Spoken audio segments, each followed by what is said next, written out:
He's almost ready. There, look at that. Good morning. Good morning to you. Everything was perfect in Minnesota. Then the immigrants came. Tacos, tacos. Come get your tacos.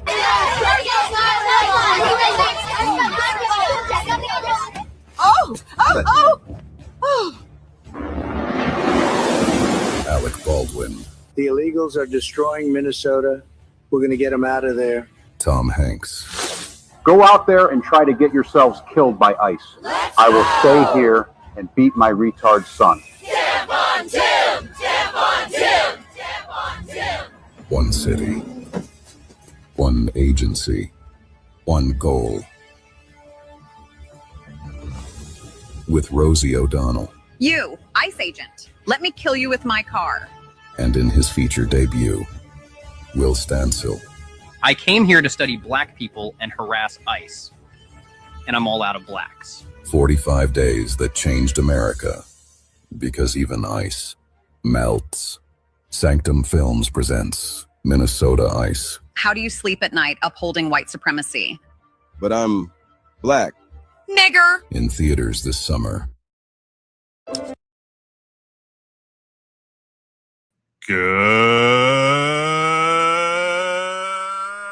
evening, everybody. Welcome to the following program. I am your host, Joe Newman, a.k.a. Good Logic. I'm feeling really good tonight. I'm feeling really good tonight. I'm feeling really good. Yeah, I don't know why. I'm in a chipper mood. A chipper mood. Not sure why. The tonight what we're talking about is more expulsions from Congress, more Democrats who are have their political necks in a noose. Excuse me. That shouldn't be happening, but it does. Welcome to the show. Also, we have to talk about Trump's massive power move in the Strait of Hormuz. This guy, people call 40 chests or whatever. I mean, he just knows how to push people's buttons. And this was just a master stroke that I need to walk you through because I don't think people talk about it enough. I don't think people are talking about it. They're like, hey, forget about what's going on in Iran. We forget about the Save America Act. Now that's languishing with Senator John Thune, who sucks. He does. And we forget about that.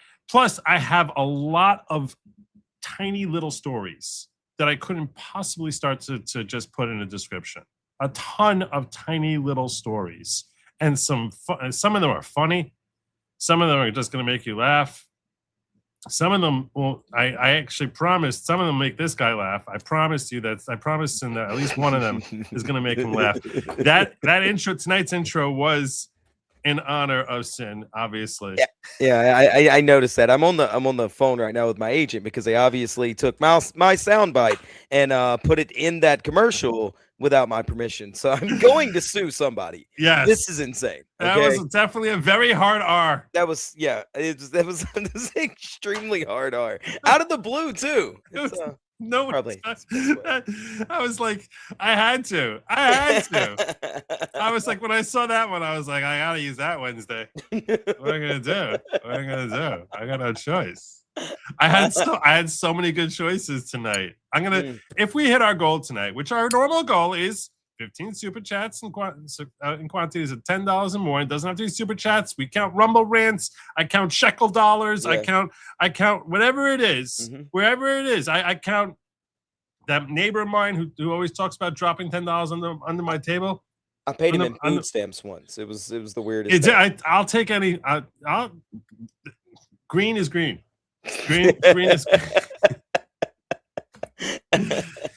So we get 15 of those. What we have tonight is I'm going to give you a third really cool hour. I will. And because I have so many great stories that I want to share with you. And like I said, they're all like really small, like, 3-minute stories. But I have I don't know, dozens of them. So that's what we got going on tonight. And I'm very excited that you joined us here, and I hope you can stick with us for 3 hours. If you have to catch up some of it at a later time, I highly recommend it. You can always come back later. You know, a lot of people think Just like, stay oh, here. No, once I just stay step here. away, I can't come back. Well, Yeah. that's the No, smart. That's the Just smart. stay here. If you That's got to the step money play.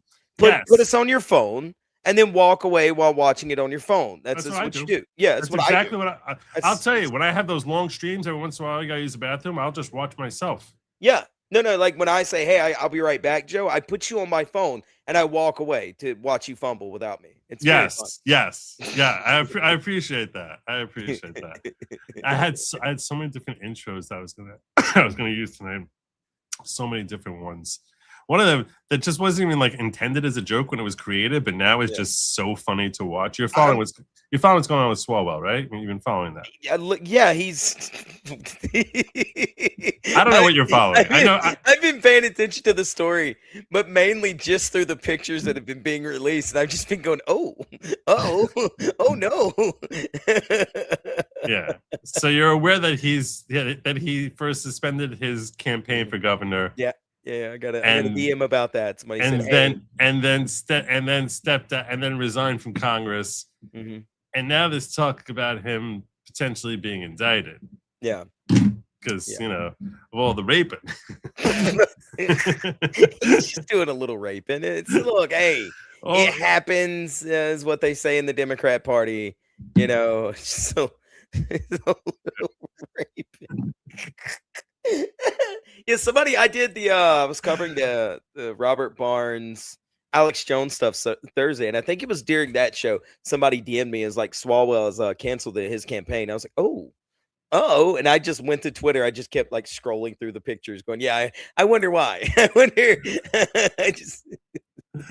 I use that word only because it's one of the funniest news clips of all times, of all time, which is ancient now. From the halcyon early days of the internet, was the whole hide your kids, hide your wife, they're raping everyone out here. Yeah, that's from my state, by the way. That guy's from like Huntsville or somewhere up around there, North Alabama. Yeah, they raping everybody around here. Yeah. Hide your kids, hide your wife, hide your husbands. They raping everybody around here. Swalwell's in town? I didn't know. Yeah, so someone just released this and just said I'm in, and so said I'm in, and I was like, I almost used this as my intro tonight. Yeah, go ahead. Let's play. I know the Golden State will be in good hands with Eric Swalwell, and I hope you'll join me in supporting his campaign. I'm in. I'm in. I'm 100% in. Eric Swalwell's 100% in. Somebody ought to take this same infomercial and just like cut in the pictures of him with that girl in the hotel room or whatever, where he's trying to kiss her and like fondle her or whatever. Yeah. And just like cut those in. I'm in. I'm in. She wasn't in. That's nasty. But, yeah. Anyhow, so I almost started with that just because I thought it was so funny. But we should probably use this to start talking about the predator. I'll ask you this. I was speculating last night about like whether we're seeing a cultural shift in holding Congress accountable for their indiscretions. Okay. Which was never done before. Yeah. We've never seen that. I think we were talking about that recently, though, with the Epstein stuff, you and me, where like nobody's going to be held account for this. Nobody of importance. It's just not going to happen. So it's a dog and pony show, and it's just going to make everyone mad, and it was so ridiculous. So maybe. So I'll tell you, it's interesting you bring up the Epstein thing, because I actually think it's our outrage over the Epstein scandal that is causing this. I think that's okay. I think that this is basically like the public is like, you know what, we're sick of you elitist a-holes taking advantage of everyone.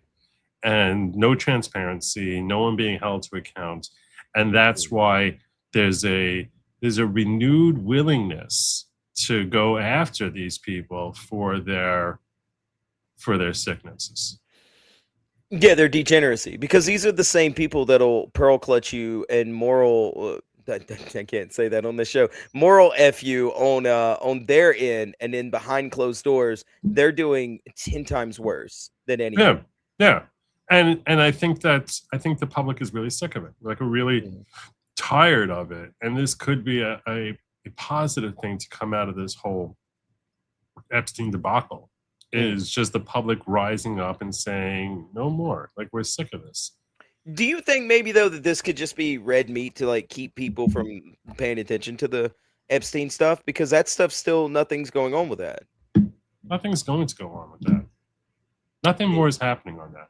They're just not going to release the names ever. This is it. I mean, when you say the names, what names are you expecting them to? Oh yeah, there's so much stuff redacted on it. As I'm going through it to try to do a solo show and discuss it, every time I pull something up, it's just redaction after redaction after redaction, and it's pointless nonsense stuff. And there's so many names that you just don't know that are in there. Yeah, I don't think like God knows how many politicians are actually in the logs, like in the files. Todd Blanche, who's now the head of the DOJ, is like, we've given you everything. I disagree with him. No, I know for a fact that we've only gotten like half the files. He said we gave you all the files. He said, and any member of Congress who wants to see fully unredacted, we'll give them access. I don't give it. I don't. Which, by the way, based on what we're learning about Congress, they're the last people. That's what I was about to say. I don't give a damn about them trying to finger point at themselves. They're not going to finger point at themselves. I'm just saying, like, I'm worried some of them will be like taking it home and like, you know, and like for pleasure reasons, like because they're so sick and twisted in Congress. Yesterday, I was shared a clip of George Santos talking about how they used to have something called the PAGE program. Where high schools would send teenagers, 13, 14, 15-year-olds to Congress. And it would be a coordinated program so they could basically, you know, start becoming more civic-minded. And it was called the PAGE program. And they would send them to the House. Some would go to the House, some would go to the Senate. They had to abolish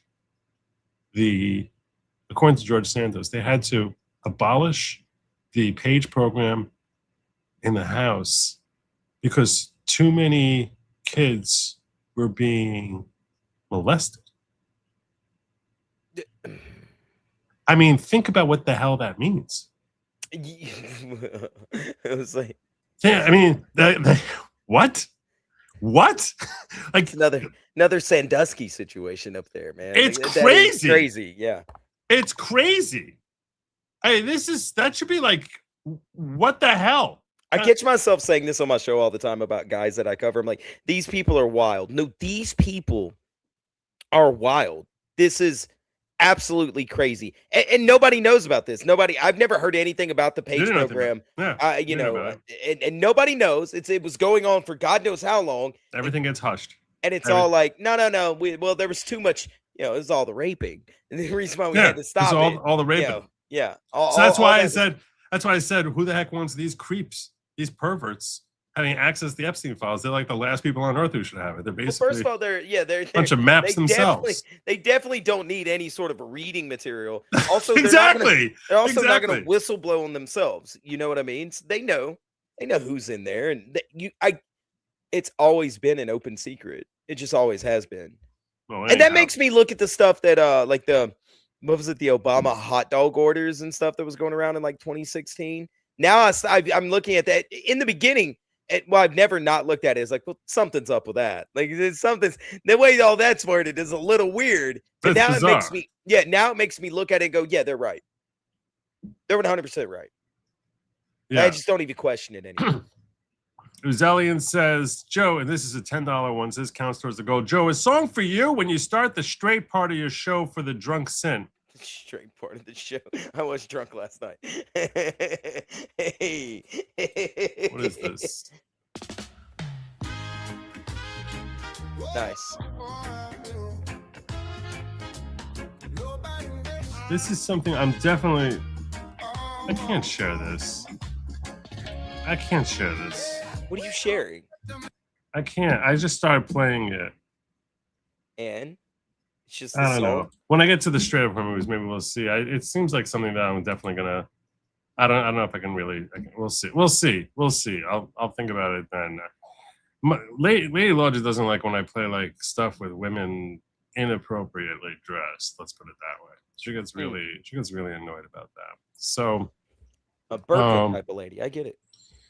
And she's just like, yeah. I know what you mean. She's like, yeah. what are you doing? Like, what are you doing? So out of respect for her, I think I'm probably going to dial back from that one. But we were talking about the all the horrible members of Congress and whether or not a reckoning is coming. And so we have this. It's becoming clear from the messages that I'm receiving that this problem is bigger than Eric Swalwell. They desperately want you to believe that this is a few bad apples, but the truth is, it's a systemic rot. Women are reaching out about experiences they've had of sexual harassment or even assault by other members of Congress and also by other men in positions of power. This is beyond party lines. This is beyond politics. I'm hearing from folks in every industry who are saying that men in positions of power are exploiting them. The resources that we put together to expose and take down Eric Swalwell are still available to you. If you have a story about him, any other member of Congress, or any other man in a position of power that you want to explore coming forward with, we can help you. We can connect you to pro bono legal counsel so you understand your rights. We can connect you to trusted journalists who will protect your anonymity as you come forward. And we're happy to just talk to you about this and support you through this because it is incredibly difficult. They desperately want this to be an isolated moment, but we're putting our stake in the ground as the next generation of women saying that this is a movement, that we will not stand for this revival of misogyny. This is our rebuttal. And if you're sweating and you're scared, you should be. So, so that's my question for you. Do you think that this is actually a revival or not? I hope so, but also I had this. That's not an answer. Hold on, give me a second. I also had the same feeling with like Project Veritas when they were coming out with a lot of stuff and doing a lot of things too. That I was sat there and I went, okay, this is sort of a revival of trying to actually whistleblow on people that are doing these things. And I hope so, but I don't fully know yet. You're cynical. Literally the name. I've seen so much. I've been so activated on things like this before, and like, yeah, rah, rah, rah. And then I look around, I'm like, wait, where'd everybody go? Where nobody is? Why am I the only one here? Why am I the only one still tweeting these things and doing that? Nobody? Everybody's and it's happened so many times that I'll still be there. And if I'm the last one cheering it on, I guess I'll be like, well, that was fun while it lasted. So it's just people don't stay activated that much on stuff anymore. It's. So you're saying you hope, but you're very, very skeptical about it. Mm-hmm. I'm hopefully optimistic with it. Is what I am. Right. So well, yesterday I was talking about how Ruben Gallego might be next. Wait, say that again. Ruben Gallego, senator from Arizona. Oh, okay. He's besties with Eric Swalwell. Ooh. Some people speculating that he's actually in that video with the stripper on the bed. That he's the second guy there. And they're really close friends. Like they partied it up, and he's under investigation now, potentially. Yeah, it'd be like if you got in trouble for something, they would come investigate me. So yeah, I get it. Okay. Right. Yeah. Yes, almost exactly like that. Yeah. Almost. and they got developing the problems are coming flooding down on both of them. Oof. Nick Sorter reporting out Eric Swalwell and Ruben Gallego were just exposed for spending campaign funds on Puerto Rico resorts for Gallego's wedding in 2021 per Daily Mail. Thousands of campaign dollars were used for personal expenses, which is a federal crime. Gallego might be the next to go. Daily Mail reports Gallego spent $2,000 campaign funds at the luxurious Fairmont El San Juan in Puerto Rico on June 7, 2021. The venue he was married at the same day. Swalwell spent $1,500 in campaign funds at the Hyatt Regency Grand Reserve right down to the road on the same day. To make matters even worse, Gallego was marrying his mistress, who he had left his previous wife for while she was 9 months pregnant with their child. Now, to be fair, $2,000 and $1,500, that's not really anything very great, serious. I don't know that we've seen enough about Gallego. I think he's scum. what I'm saying? Yeah, I don't know much about him. That's why when you said, I was like, wait, but who? Yeah. So I think he's very scummy, but I mean, especially in politics, birds of a feather is what I always say. So,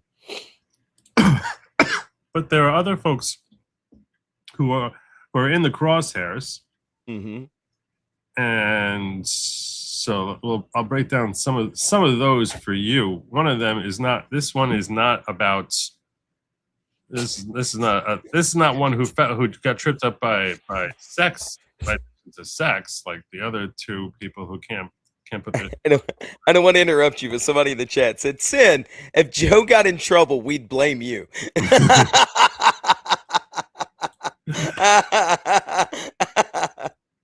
I get it. That makes sense. That's fair. Probably fair. True.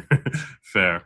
So there's another member of the House who's in serious trouble and probably going to be removed next week. And that is Cherfilus-McCormick. Here's her story. This was from 4 months ago when she was first indicted for stealing $5 million in COVID funds. Well, in Florida's 20th congressional district, we've got a three-ring political circus. I love this guy, by the way. He's there's something about this guy who something about his personality. I find him very enjoyable. Congresswoman Sheila Cherfilus-McCormick indicted for allegedly misusing federal funds. The accusation that the feds overpaid her company by about $5 million, and she kept the cash. Now, for my money, if you overpay me, I'm not an instant crook. Absolutely not. But if I don't tell you about your mistake and return the cash, well, then we got a problem. Cherfilus-McCormick has proclaimed her innocence and says her prosecution is more like persecution. And it seems like his intimidation tactics have been pervasive. We spent all week seeing different members getting censured, all in hopes of intimidating and kind of distracting from the Epstein files. And I look forward to my day. Really? That's what it's about. Really? It's totally about the Epstein files. That's what it's about. That topic is dead. Nobody's talking about Epstein anymore. This is all about the Epstein. Well, this is from 4 months ago, but it's like anything personal against you. It's totally a distraction from the Epstein files. Like anyone, that's the key member of Congress who is like the entire world will start really caring about, and like, oh, let's stop talking about Epstein. So let's focus on this woman no one ever heard of before. That's a really viable claim there. Hey, did you ever hear the name in your life more than 5 minutes ago? Sheila Cherfilus-McCormick. You ever see that woman before in your life? Never. No, not at all. Of course not. Did you know she was indicted 4 months ago? No, I had no clue. It didn't serve as the deflection from the Epstein files for you? No, I had no clue at all. I was paying attention to the Epstein files 4 months ago. Yeah, exactly. So it's a ridiculous claim. Up in court? Absolutely not. Neither does Dale Holness, her Democratic rival, who has lost 2 elections to her, the first by just 5 votes in that 2020. He lost by 5 votes to this woman who was using her fraud funds to fund her campaign. Jesus. I'm sure he feels wronged. He's like, I got screwed. Like 5 votes. In one election, Cherfilus-McCormick is accused of diverting some of that federal money into her campaign. This is a disappointment to see this happen. I wasn't shocked because we had already raised all those questions earlier. Now, Holness had already filed a run again and said he is doing it for the people. But now, he sensed an even better political opportunity? Absolutely. That's how the game works. Meantime, Florida Governor Ron DeSantis is trying to change the game by redrawing the boundaries of Cherfilus-McCormick's district, which includes largely black areas of North Broward and southern Palm Beach counties. DeSantis wants to give Republicans a better chance of winning a traditionally Democratic seat. And then just accounting for the reality that Florida has had a big population shift, and it hasn't been uniform throughout the state. Well, Governor, the Voting Rights Act was put in place so that all voters are represented. Should that change? Absolutely not. Congresswoman Cherfilus-McCormick, do you have some splaining to do? Absolutely. And candidate Holness, if you lose for a 3rd time, I'd say 3 strikes and you're out. I don't know how this is all going to shake out, but I can't wait to see it. So that was when she was indicted, but that was 4 months ago. We got updates. We got we have updates. All right. Yes. This was from a couple of weeks ago. Because when the House heard about this, their ethics committee said, we're going to do a whole probe into her. And they charged her with 27 potential ethical violations. Okay. How many do you think that they found her guilty of? 40. No, it was only, we charged 27. We found 40. That's not a bad guess. Brandon, thank you. Right now at 10 o'clock, breaking news, House Ethics Committee found a South Florida Congresswoman, Sheila Cherfilus-McCormick, committed 25 ethics violations. And this comes after Cherfilus-McCormick spent 7 hours in a rare high-pressure meeting on Capitol Hill on Thursday. The Congresswoman refused to answer our crews on her way out. The Democrat is facing more than 24 charges for alleged misconduct, and the charges include accusations that she stole millions of dollars in FEMA COVID-19 relief funds and funneled the cash into her campaign for Congress in 2021. Cherfilus-McCormick is also facing a federal indictment for the same alleged activity. She's fiercely denying any wrongdoing. My client on the one side of me saying, that's not true. I want to get up and I want to testify and I want to explain something. How can she possibly go into court and have a fair trial if her jurors have already heard that she was found guilty by the House of Representatives? No one's hearing. Lawmaker is hearing the case, saying this morning Had you heard about it? No, yes, not at all. No one's hearing about it. They will consider her punishment, but no other details were released. Cherfilus-McCormick could face more than 50 years in prison and potential expulsion from Congress. 50 years in prison. That's what she's potentially. She got hit with 25 of the ethics complaints, though, right? 25 out of 27. Nice. I want to know what the two that she did get hit with. Those are the two that I'm like, all right, how egregious were those? Let's see. Yeah. Let's see what those were. Jesus, though. I'm not sure if this is a different clip of her. Hold on a second, because I got a lot more on this. You just try to distract me from the Epstein files, Joe. Yeah, okay. That's what she told me. Also, that volume is way low. Look at that ring. Dang. Yeah, I think my mom's got that same ring, and no ethics violations. So no ethics violations. Yeah. So yeah, this is what she had said. She had said she pushed back on calls for her removal in a statement to the Daily Signal. A state clerical or administrative error is not equivalent to allegations of sexual assault. Yeah, it's not. But it makes you still unfit to serve because you didn't give the money back. Yeah. I want to be very clear. These situations are not the same. A state clerical or administrative error is not equivalent to allegations of sexual assault, rape, and the like. And the likes. I guess. Conflating the two is both inaccurate and irresponsible. We must also uphold due process. No one should be judged or punished before a formal finding. Expelling members without that standard sets a dangerous precedent. And for those asking whether I plan to resign, the answer is no. This is not the time to abandon the district, not when they too are fighting for their future. Yeah, I don't agree with that, because if you were doing something, if I was doing something in real estate that was egregious, they may not revoke my license, but they would ask me to stop practicing real estate until until the investigation was over. True. The same thing with police. I'm sure the same thing with you being a lawyer. All these things. So yeah, you should. If it's egregious enough, probably. I don't really. I know, like, being a lawyer seems to me like a lot more leeway in a situation like that than most. But I know, they do it for police officers. I know they would do it for me and other things. They would be like, hey, we're going to send you home. Right. The problem with doing it to lawyers is that they will often have like an ongoing litigation with the clients. That you can't abandon. Okay. It's like, so what are you going to do with their cases? They have a caseload with, hundreds of cases. What are you going to do with it? Yeah. See, I work for a brokerage. So technically I'm just representing the brokerage. So they would just hand it to another real estate agent, or my broker would take over, whatever business I had ongoing at the time. So right. I mean, it could happen. It does happen if they get convicted. Yeah. But so In response to this, Congresswoman Anna Paulina Luna, that's one I think you should know, right? You know who she is, right? I know it. Yep.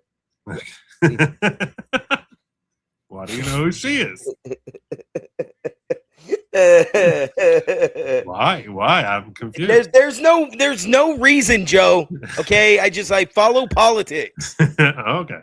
All Yeah, right. on the same page. So she says, you stole money and you're saying there's no due process? They found you guilty of 25 violations alone. Unfortunately, it's not illegal to lie. However, it is illegal to steal money. I look forward to voting to expel you, McCormick. So that was her response. And she says a lot more. Sheila McCormick, we have your expulsion vote ready to be called on the 21st, April 21st. Either resign or be expelled. Those are your two options.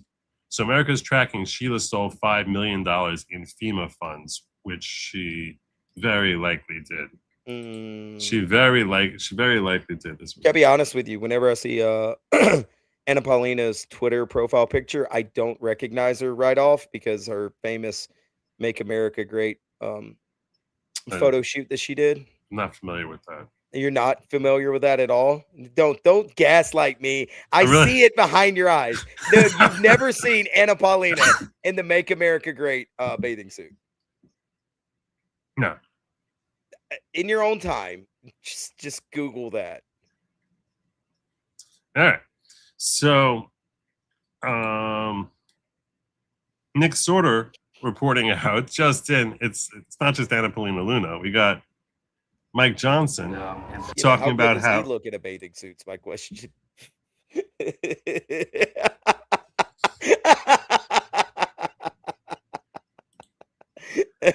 Kimmy wants me to show you Gallego's denial presser. Oh, did you see that yet? I haven't seen that. No, I didn't know anything about Gallego until you brought him up tonight. I didn't even know who he was. Yeah, I guess I could chat with you. It's only like 3 minutes long. But, yeah. So here's Mike Johnson. Let's finish up on Cherfilus-McCormick. Here's him talking about her future in the House. Some of those investigations are ongoing. I'll note next week there's another Democrat, Cherfilus-McCormick, who will be to a sentencing hearing on Tuesday of next week through the House Ethics Committee. They investigated and gave her so much due process that it took more than 2 years because she resisted it. I expect that they will come forward with a recommended punishment for the Congress, and I suspect that may be expulsion. In my view, that would be appropriate there. And she's had all the investigation, and the facts have borne out. Apparently, she is a million times worse than anything George Santos did. Yeah, a million times worse. Yeah, he has stolen, and he got bounced for FEMA this. funds. Think of it. You know, the embezzlement of disaster relief funds by a member of Congress that deserves expulsion. It is a rare penalty. It's only happened so far 6 times since 1789. But these times call for desperate measures, right? So we'll do that. We'll police it as well as we can, and we will call on every member of Congress to serve with the dignity of your office that is required and expected of you. We have to bring the bring the respect of the institution back after things like this, but we will. We're on the job every day. So he's saying that expulsion is possibly coming. Even AOC is on board with expelling her fellow Democrat. So you think that she should be expelled or should resign? I would agree with that. Yes. That she should resign, Yes, and if she doesn't resign, she should be expelled. Yes, and if the ethics committee, because my understanding, as you said, the ethics committee found her guilty, then I would vote in concordance with that. Thank you. So you think that? Surprised? 100% surprised, but she's really making huge political moves though lately. So I think she's trying to move up that chain. So yeah, I could see her throwing people under the bus 100%. So I think that's an astute point that you're making. Mm-hmm. I do. I think she's been much quieter and much more middle of the road. Mm-hmm. Being somewhat Democrat, obviously. I mean, being really Democrat, but not quite as ostentatious as she was during the early days of her career. Mm-hmm. And I do think that she's trying to be taken more seriously. Like now that she's gotten she feels like she's gotten a following and milked that element to her political career. I think that she's trying to be taken more seriously as a member of the House with greater political aspirations. Yeah, she came in radical, and now she can start to soften those edges and build her following with the people that are like, oh, well, she's a bit abrasive. You know, Yeah. she's a bit too rough, a bit too radical for me. So yeah. Yeah. We're coming back to Gallego, you know, because you know Kimmy asked us to go there, so we should get back to that. So Carolyn Wren says, "Hi TMZ. When I worked in the Arizona Senate race, there was one piece of oppo we could never confirm, which was that Eric Swalwell had a threesome with Ruben Gallego and his wife on their wedding night, and there's a video. If you track the video down, I'd like my 100,000, please. Thanks." What? All right. Holy smokes! Eric Swalwell and Ruben Gallego were just exposed for spending campaign funds. Yeah, that was her retweeting that out. This was from his presser. Senator, you've gone on trips, on vacations, officially, unofficially. You've gone out, presumably, with the congressman. You've never even witnessed him, I don't know, engaging in an affair? No. Never. What about no? How do you explain some of the photos that went online? I know you Look at him like Bob. He's like literally like a boxer. He's like, come at me next. What's next? What we got next? I'll deny anything. I'll deny it all. Come on. No. So have you ever? Is he your Eskimo brother? No. Come on. No. Oh my God. Another one that shows both of you without shirts. I mean, how do you address some of this? Oh God, he looks so nervous. We were on a beach. How do you explain that you were both shirtless in your picture on camels? We were at a beach. All right, what about the hotel, sir? It was at a beach. He's like, I got you all. Come on. It was a beach and a camel, but it's a beach. Yeah. Wait, it was a beach where? There's a picture of the two of them topless on a beach, but on camels. Oh, okay.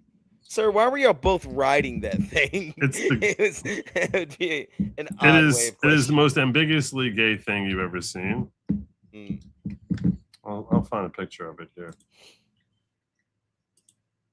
I just threw up here. There you go.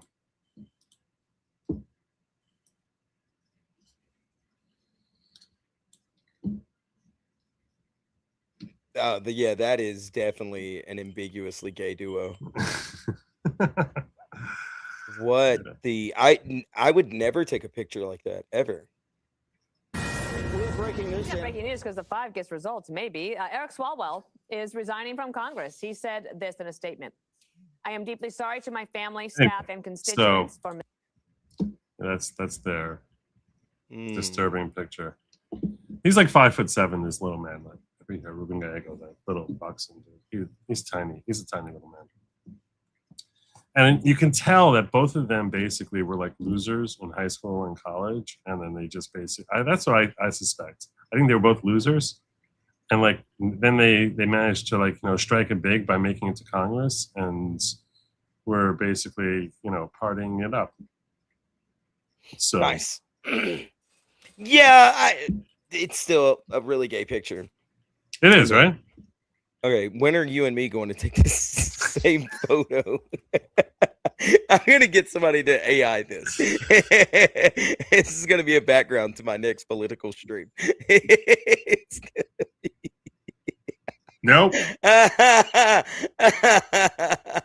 happening. That's exactly what it's going to do. And I'm going to get them to animate it where the hands are going together like we're clapping over our heads, like we're doing YMCA or something. It's going to be great. It's going to be glorious. Oh, don't be all worried about it when they have snowboarding is what somebody says.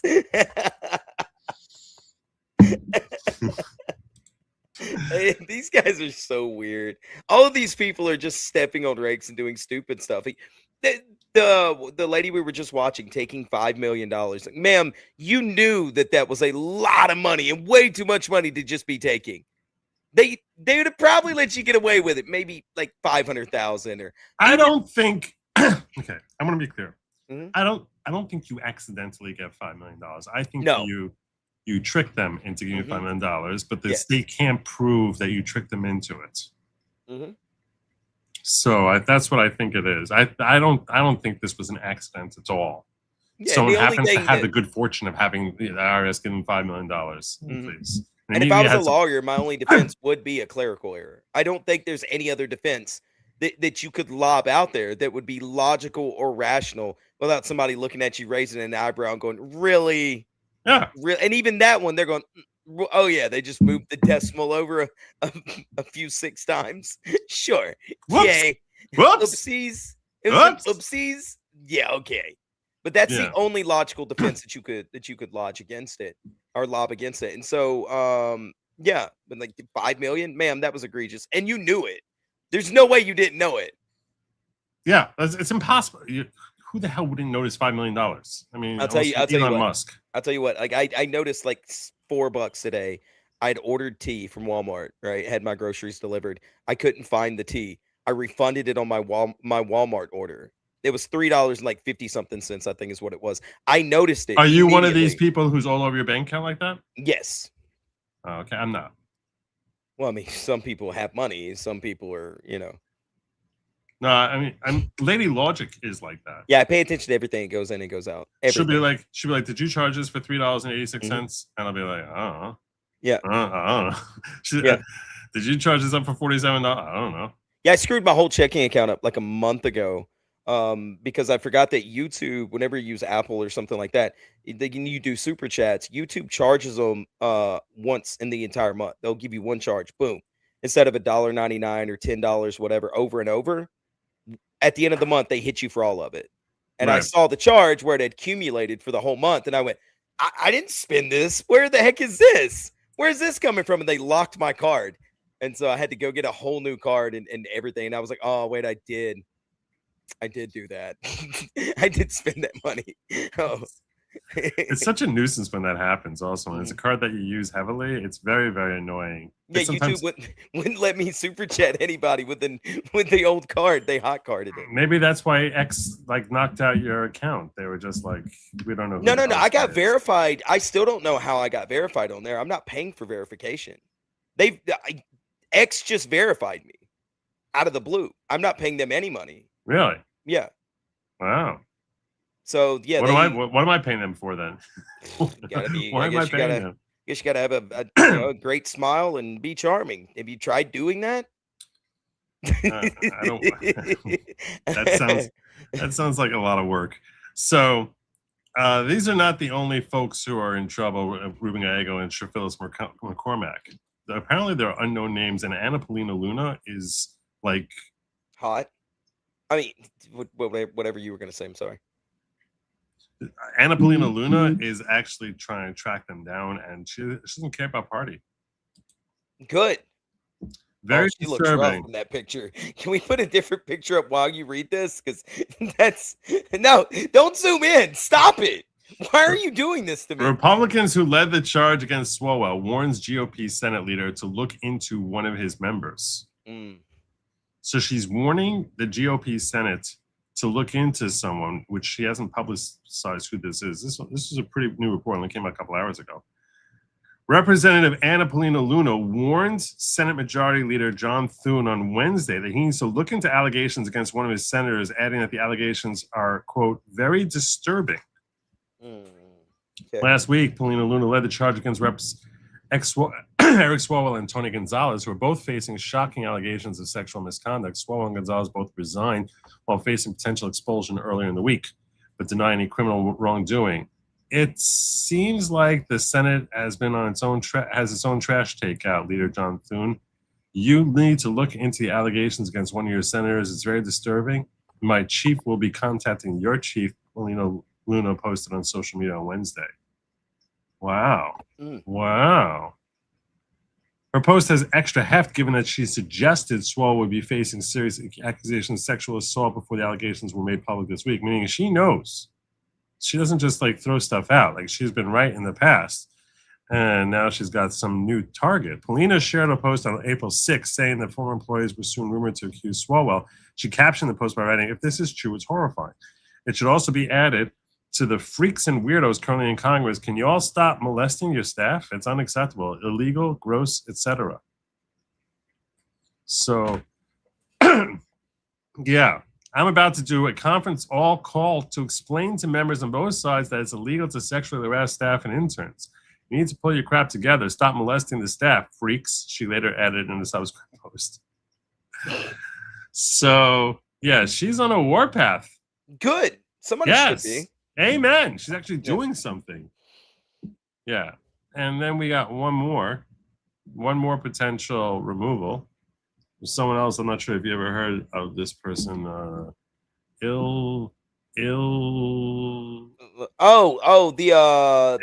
chick that married her brother or something like that. Ilhan Omar, I think. Yeah, that was it. Ilhan Omar is that broad's name. Yeah, here's Lauren Boebert with Benny Johnson today. Ben, I completely forgot to ask you. JD Vance said, "Yo, we have criminal records of Ilhan Omar lying on her immigration forms." He told me that. He says Stephen Miller has the files.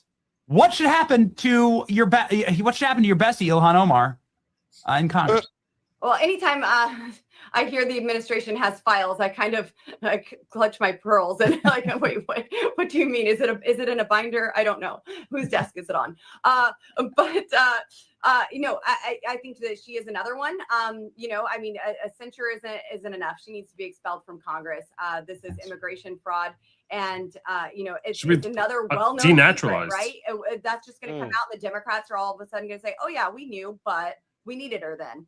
Hopefully they just continue the track that they're on in trying to be transparent and will join us in getting Ilhan Omar out. This is absolutely something that everyone needs to bring out. If the admin has the files, show us. We're not too dumb. We can handle it. Yes, show us the files. Don't let her run for re-election. Right. What the hell is going on? Release it to the American public. Let's start a criminal referral, immediately. Yes, agreed. Right. Will you be the one to bring the expel Ilhan Omar to Congress Congress? I would love to go ahead and say that one's mine. Yes, I have dibs on the Ilhan Omar expulsion. Yes. The brother lover comment from the well of the house is still just an all timer for me. I'm not sure there's a single more quotable thing ever said. That was a great line. I'll have to use it again during the expulsion speech. Obviously, in this interview, you know why you should follow Lauren Boebert. You're crazy if you don't. Ladies and gentlemen, Godspeed, Congresswoman. So there you go. So I'll tell you right now. Wow. Yeah, I don't see it. I think that she's a tough removal. If they do get the Democrats to go with them on it, she's gone. Well, yeah, they would love to cannibalize her on. If they have somebody else they see as more beneficial to getting that seat, then yeah, they'll do it in a heartbeat. They don't care. It feels very unlikely that they're going to turn on her. It just does. The Democrats seem to all rally around this crazy bitch. So I don't know. I mean, she's the last relevant one of the squad that's not really moving up or going anywhere. She's just staying where she is as a useful idiot. So sure, I guess so. Anna Polino also posted just again the names from the slush fund and is going to release those as well. So you know what the slush fund is, right? No, what do we got there? You know what the slush fund is? No. Yep, really. Why would you? I don't know. I just thought you would know. Slush fund is Congress's personal piggy bank for paying off claims against Congress for sexual misconduct. See, I've heard that they had that, but I didn't know that it was real. It's real. Okay. It's real. They've given out, I think, tens of millions of dollars. Jesus. Because of all the raping. It's because of all the raping. It's the implication of the raping. Is what you fail to realize, folks. That's what people are missing. It's all the raping. So I feel like we've discussed this before, but it's a real thing. It's actually established, and they just go, hey, instead of casting out a member of Congress and shaming this person who's supposed to be an authority over you, me, and everybody else in our country, or at least in the state that they represent, we'll just pay off the potential raping. Yeah, that's basically And the good thing is they don't have to spend their own money. They can use your money to pay them off. Use our tax dollars. Yeah, of course. Yeah. Huh. Weird. Yeah. Strange, right? So an old lady could get her, let's say, her food stamps or whatever cut off because, well, there's not enough money. But yet, at the same time, that money could go from her getting, just some food, some simple food, Right. to a somebody that was doing some raping. Pretty much. Pretty much. Yeah. You go hungry so we can pay off this victim of Congressman, Jack in the Box. Yeah. And these are the same congressmen that would say, like, well, any old lady getting food stamps like that's potentially a welfare queen. Well, you know what? Thank y'all so much. I just gave $5 million to this girl because of all the raping. So, all right, fine. Hey, whatever. Kimmy's banking that it's Lady Lindsay. I don't think so. I don't think it's probably somebody we never heard of. It's like a senator that will be like, oh, okay. I don't really know much about that guy. I don't think it's going to be like a Lindsey Graham. I think it's going to be like some relative known, like a Cherfilus-McCormick level senator. Ruben Gallego. He'd be like, oh yeah, that guy. Okay. So, but who knows? I don't know. Maybe. I mean, We'll Lindsey see. Graham's had some weird stories come out. I remember those. That's it's creepy. Back in the glory days of Law 2, when everybody was discussing Lindsey, and I'm not going to say the phrase that was thrown around. It makes my stomach hurt. So. Yes. Well, speaking of making your stomach hurt, I promised I was going to have a story that you were going to enjoy. I'll let you read the headline from this story. Got you. All right, let's do this. Don't put ladybugs in the chat, please, chat. Don't do that. RFK Jr. recalls the time he was cutting penis out of a road-killed raccoon.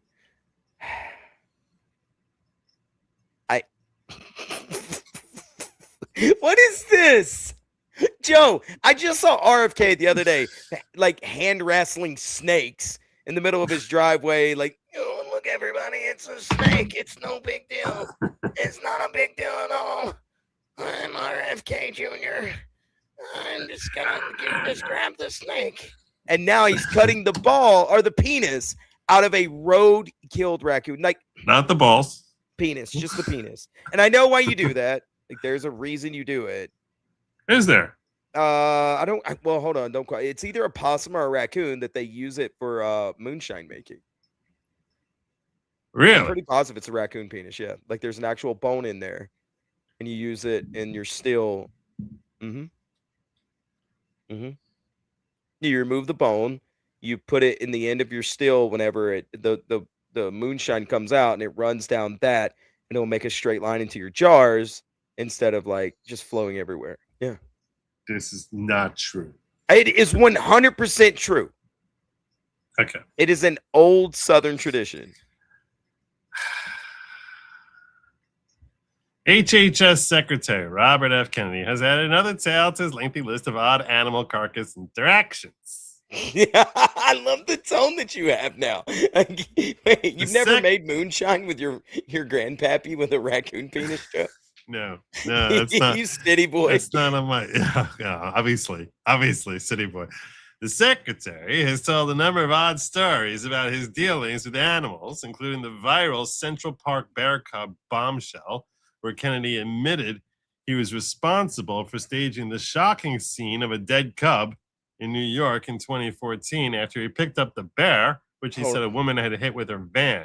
Hold on a second, Joe. You never heard that story? I don't want to interrupt you, but somebody said, cynic, why would he be making moonshine? Why would he be cutting the penis out of a raccoon? Both are crazy. One, I'm sorry, is way more illogical than the other one. We're not done. We didn't get to the craziest. We didn't get to the funniest part of the story yet. I'm dying already. We did not get to the funniest. Somebody's like, nah, man, why would he be making moonshine? Hit the headline. Okay. we did not get to the most fascinating part of this story for me. All right. So the secretary told a number of odd stories about his dealings with animals, including the viral Central Park bear cub bombshell, where Kennedy admitted he was responsible for staging the shocking scene of a dead cub in New York in 2014 after he picked up the bear, which he said a woman had hit with her van. The then presidential candidate drew massive headlines with the admission made just before the New Yorker was set to publish an article revealing his involvement in the incident. But Kennedy's involvement with roadkill did not stop with just a bear. In New York Post writer Isabel Vincent's new book, RFK Jr., The Fall and Rise, Kennedy himself recounts another interaction with a dead animal, this one somehow even more shocking. Quote, I was standing in front of my parked car in I-684, cutting the penis out of a roadkill raccoon, thinking about how weird some of my family members have turned out to be. Wait, hold on. Well, weren't they bootleggers? The Kennedys were famous bootleggers. So yeah, him doing that would make sense to me. I was standing in front of my car.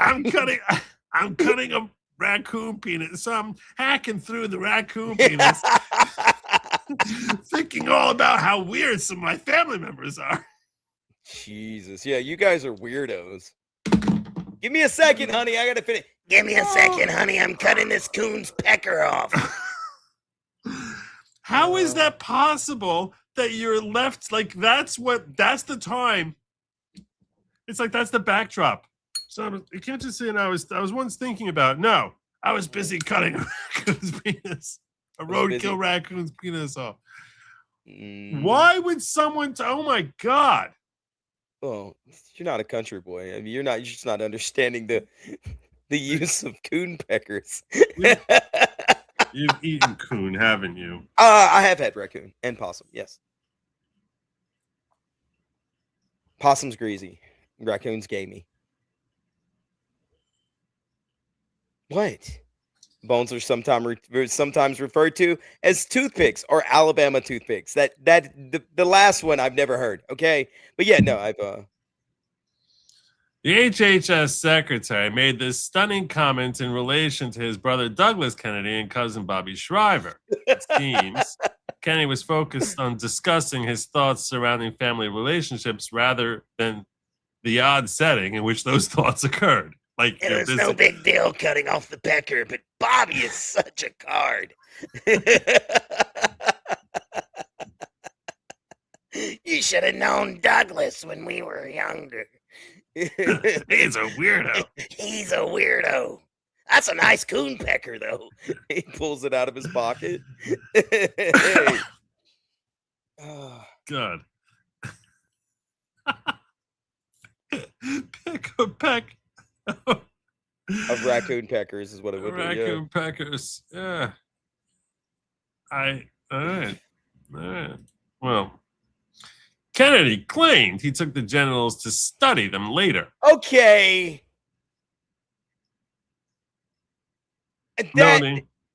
Come on, man. Noting that my kids waited patiently in the car. Dad, don't tell me you're going to cut off another raccoon. Yeah, Dad, that's the fourth raccoon pecker this week. Yeah, but this one's very big. It's a specimen. It's so wrong. Why? Why That's people... way worse than making moonshine with it. It's so...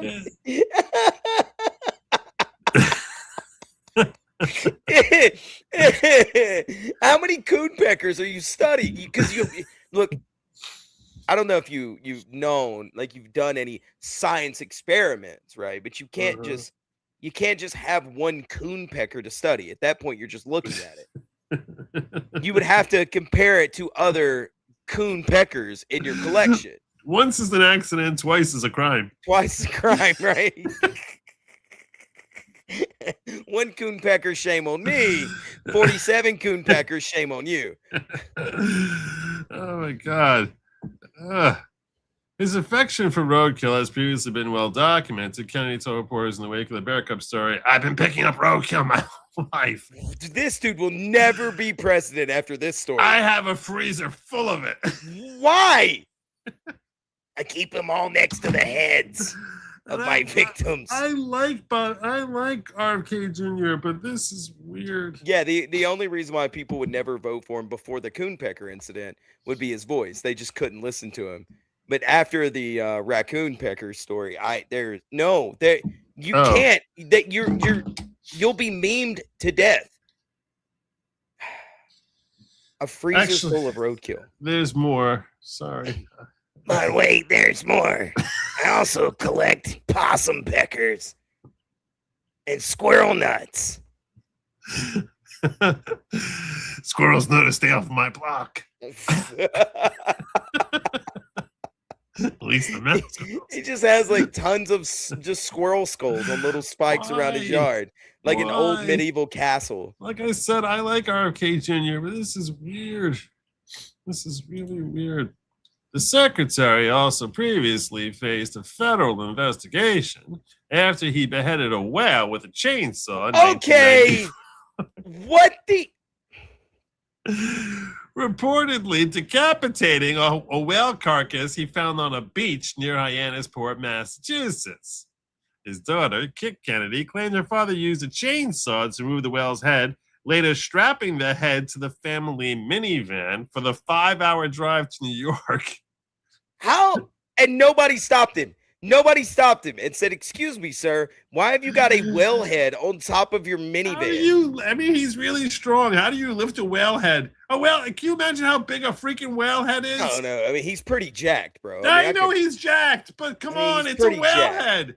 How do you? I don't know. I gotta hoist the whole thing. Kit Kennedy, get over here, dog.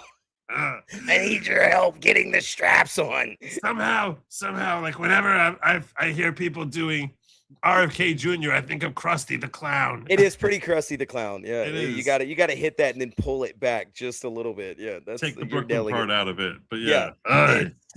Oy. You got it. You got it. That was so good. Oh my gosh. You're the best guy ever. Kit, come get this raccoon penis out of my pocket before I break it. Gotta get this whale head on the minivan. Oh my god. Yeah. So can you even just imagine? I don't understand. What is happening here? Where do you find a whale? And also, why do you just have a chainsaw on hand? Look, I'm not. So many Give me a questions. second, okay? I chop trees for a living. So many questions. Until I moved to the murder cabin, I chopped trees for a living. That's what I did. I did real estate, and then I did I manicured properties by hand, right?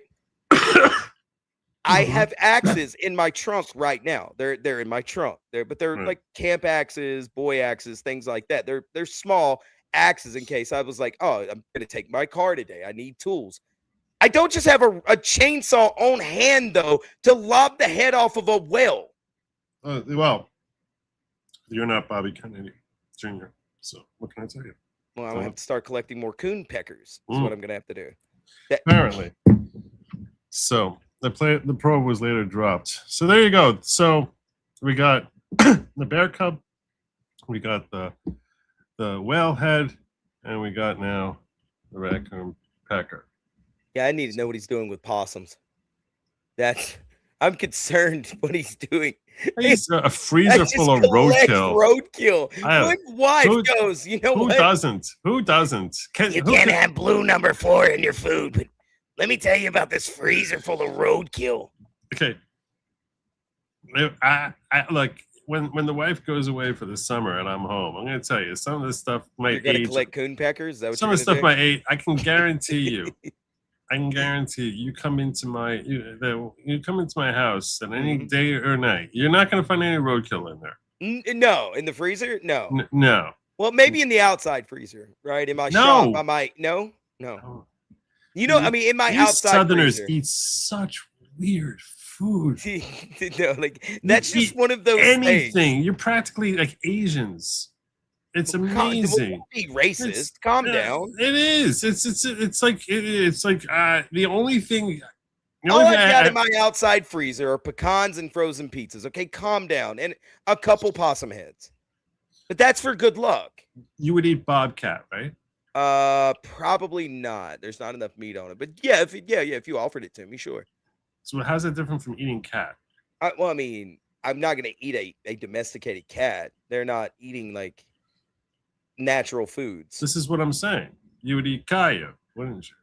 I mean, if I had to, yeah, I'd kill a coyote. So what? How different is this from like a Haitian lopping the head off? I'm just saying. You know what? I've got Cody in case the zombie apocalypse happens. There's me a hot pocket right there. I'm just saying. I think that there's a lot here. There's a lot that just goes like, oh yeah, that's just what they do. Yeah, and that's just what they do. Have you ever had grilled or fried squirrel? Oh God, I was just thinking about that because it's Duck good. Dynasty. No, it's really good. Because of Duck Dynasty, and like how they have the squirrel brains that they eat. Well, I don't eat the brains, but I will fried squirrel or grilled. You see like a little squirrel that's just frozen there. Like, oh my God, this is so sickening. It's delicious. They're great. It is so none of that stuff is kosher. How are squirrels not kosher? We can't eat that. Wait, squirrels aren't kosher? No, of course not. Just saying we can't eat that doesn't explain my question, though, Joe. You can't just go, well, no, that doesn't. How are squirrels not kosher? Wait. Leviticus chapter 10. Okay. So is it? I mean, I know like the clothing. We can't eat. Yeah, we can't eat rodent. Oh, okay, because it's considered rodent. I got you. So you It's don't. not considered rodent. We don't eat anything which has paws. So you don't eat rabbit. Right. But rabbit's really good for you. Really healthy, really clean. Yeah, I'm just telling you, we don't. Well, it's specific. It's actually a specific rabbit and camel. So we didn't even know those were rodents back then. No, rabbit, camel, and pig are, and there's a fourth one which is sort of like a different kind of rabbit. Those are the four animals which are specifically excluded from our diet. Like it's like these are things because it's like it's identified in the Torah as these are things because they have to have split hooves and chew their cud. Well, so the first so three of them, the rabbits and the camel, they chew their cud, don't have split hooves, and the pig is the opposite. It's got split hooves, doesn't chew its cud. So the rabbits don't have hooves at all. They just have paws. Also, I mean, I could understand because all the rabbit raping. It's that makes sense. Right. Well, they do a lot of rabbits do a lot of raping. No, I feel you. I feel you on that. I'm just saying, it's called a callback, Joe. I appreciate it. Rabbit's great. I can't believe maybe not the right time. Maybe not the right moment for it. Sure. Yeah, when you consider the fact that you're talking about digesting it, like yeah. Rabbit's good though. We used to raise rabbits. I think that's a much more common thing. What about birds though? Are there birds you're not allowed to eat? Yes. Birds are a much more complicated area. Really? Like I mean, I know y'all like kill chickens much more once complicated. A year. You're like, this chicken is. You put your sins into it, and you let the priest or whatever. Well, this is the same chapter in Leviticus talks about birds. Talk about basically lists off all. I'm gonna have to read Leviticus now just so I can make fun of you. There you go. So it actually breaks down.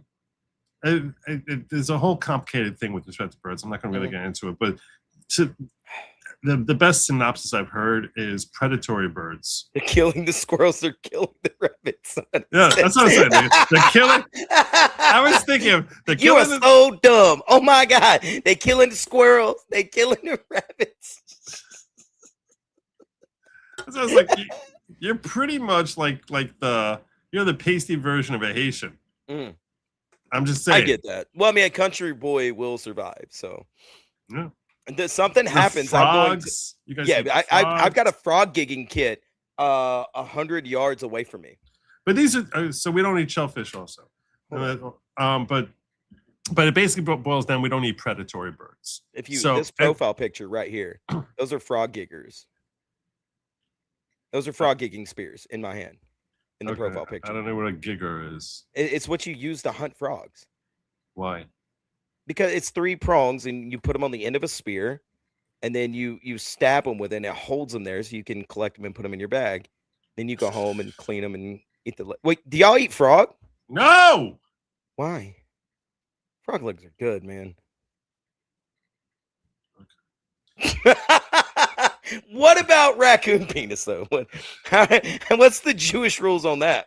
It basically boils down, seriously, to cow and sheep. Wait, y'all aren't allowed chicken either? Well, we eat chicken too. Okay, cow, chicken, turkey, chicken, and you know, and fish like tuna and salmon. So and then there'll be and there's poultry. I mean, chicken, cow, domestic birds. Wait, but I doubt y'all had tuna back then. So like, how did you know that you could eat tuna? Because tuna's a deep water thing. And it's got to have fish. It's got to have fins and scales. Got you. Okay. All right. So anything that has fins and scales. So shark, no. Shellfish, no. We don't get shrimp, lobster, all that other crustaceans we're gonna eat. All right. But yeah. Okay. Let me catch up in some of these chats because that actually happened again. So GOP Senator, my money's on. We got this one. 17 million. They had a vote a few weeks ago to make all the payments public, and both R&D voted it down. Yeah, I know, because they suck. Also, APL sponsored the bill. Anna Polina Luna sponsored. Nice. Yeah. Send you a DM a Moonshine Raccoon Bone article. Yeah. I mean, it's a real thing. I'm sure it's I'm guessing it's a real thing, but no, he didn't. Yeah, he wasn't even doing that. So he was just, I just want to play with coonpeckers is basically what he was saying. Come on, RFK, man. You're never going to become president after these stories. You planted dead bear carcasses. You lobbed the head off of a whale. You cut the penis off of a raccoon. And you have a freezer full of roadkill? Apparently. That's a thing. So Melissa Norman is saying over here that I never would have thought raccoons and moonshine could have any connection. But as I delved into the world of unusual ingredients used in homemade alcohol, I stumbled upon a peculiar item, raccoon penile bone. As bizarre as it may sound, this small bone has been used for centuries in moonshine production, and its demand is still high in some regions. In this article, I'll explore the fascinating history of using raccoon. And we're not doing this. Yeah, I mean, we don't need to read the article, but it is real. It's a real thing. It's there to give a steady stream into your bottle so you don't like waste it or, you know, drop anywhere. So you put it at the end. It's not used for processing. It's used for like, it's When not it comes used out of for the copper- fermentation. No. It's not used for fermentation. It's used. All right. Well, you learn something new. That's why you need to come here. You learn something new every day. The RFK story was worth a super chat. Well, thank you so much for Doc's Mom. I appreciate that. I knew Sin would enjoy it. I was like, when I saw it, I was like, this has Sin's name written all over it. Raccoon penises are right up Sin, exactly. Carving out raccoon penises. So I know my audience. So Lizzie, come on in here. Come on down. Thank you for the generous dono. Joe, where the flipping bloody hell do you find some of your shareable stories? I spend hours a day. You have no idea. What I share on stream here is probably 5 to 10% of stories I go through, and probably it's like the stuff that I put away during the course of the day, it's probably like 70% of that. There's like 30% that I'm like, nah, we're not gonna do it. Like when I'm going through, I'll like sort of put this side, I'm just sort of like copy pasting into like selection, which I sort of like, you know, DM myself, and then I'll just go through it, and I'll when it's time to prepare a show and be like, what do we got today? So sometimes I'll know during the course of the day, I'm like, okay, Swalwell is going to be like a massive story. I'm going to, you know, so I'll put aside like 30 links and then glean out the ones that seem repetitive. But yeah. This one, I'll tell you this. It's interesting that Liz asked me this on this particular question.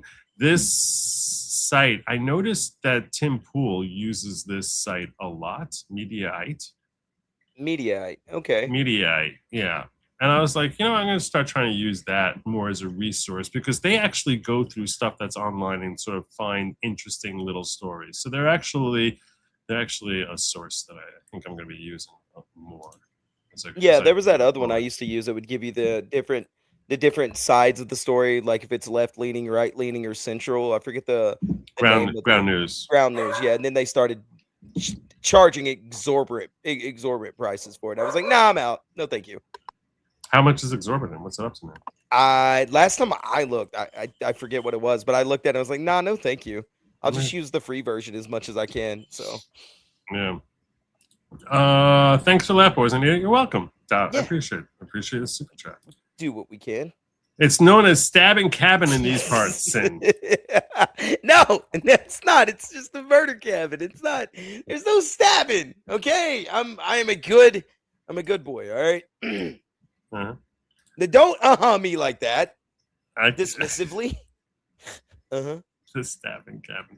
I can't eat Thumper. Sorry. Yeah, I'm with you, Kimberly. No, I'm with you. And we raised them on the farm, so just don't name them.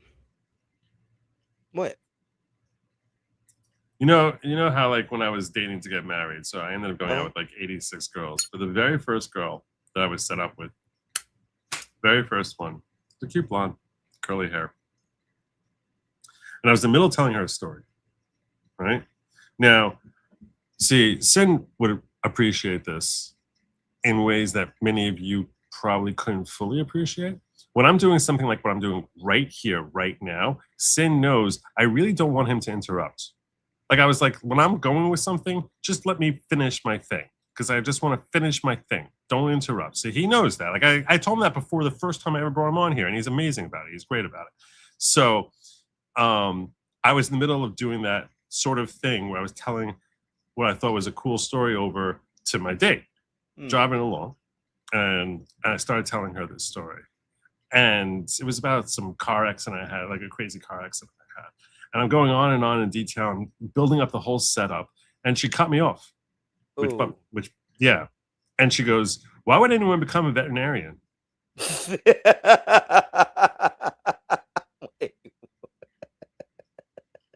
All right. So my first thought was, I'm not dating any more blondes. Okay. And well, you cut all blondes out because of that. That one question. Just nix them because of wow. That is like, wild. That's what I was like, I'm not. That is raccoon penis wild. You know that, right? Right. So so I said, so I stopped myself mid-sentence and I was like, maybe they love animals. Why, pray tell, do you ask? So she goes, oh, because we just passed a veterinarian place. I was like, okay. And she's like, but we eat animals. And I said, I don't think people look at it as this is my pet goldfish, gefilte.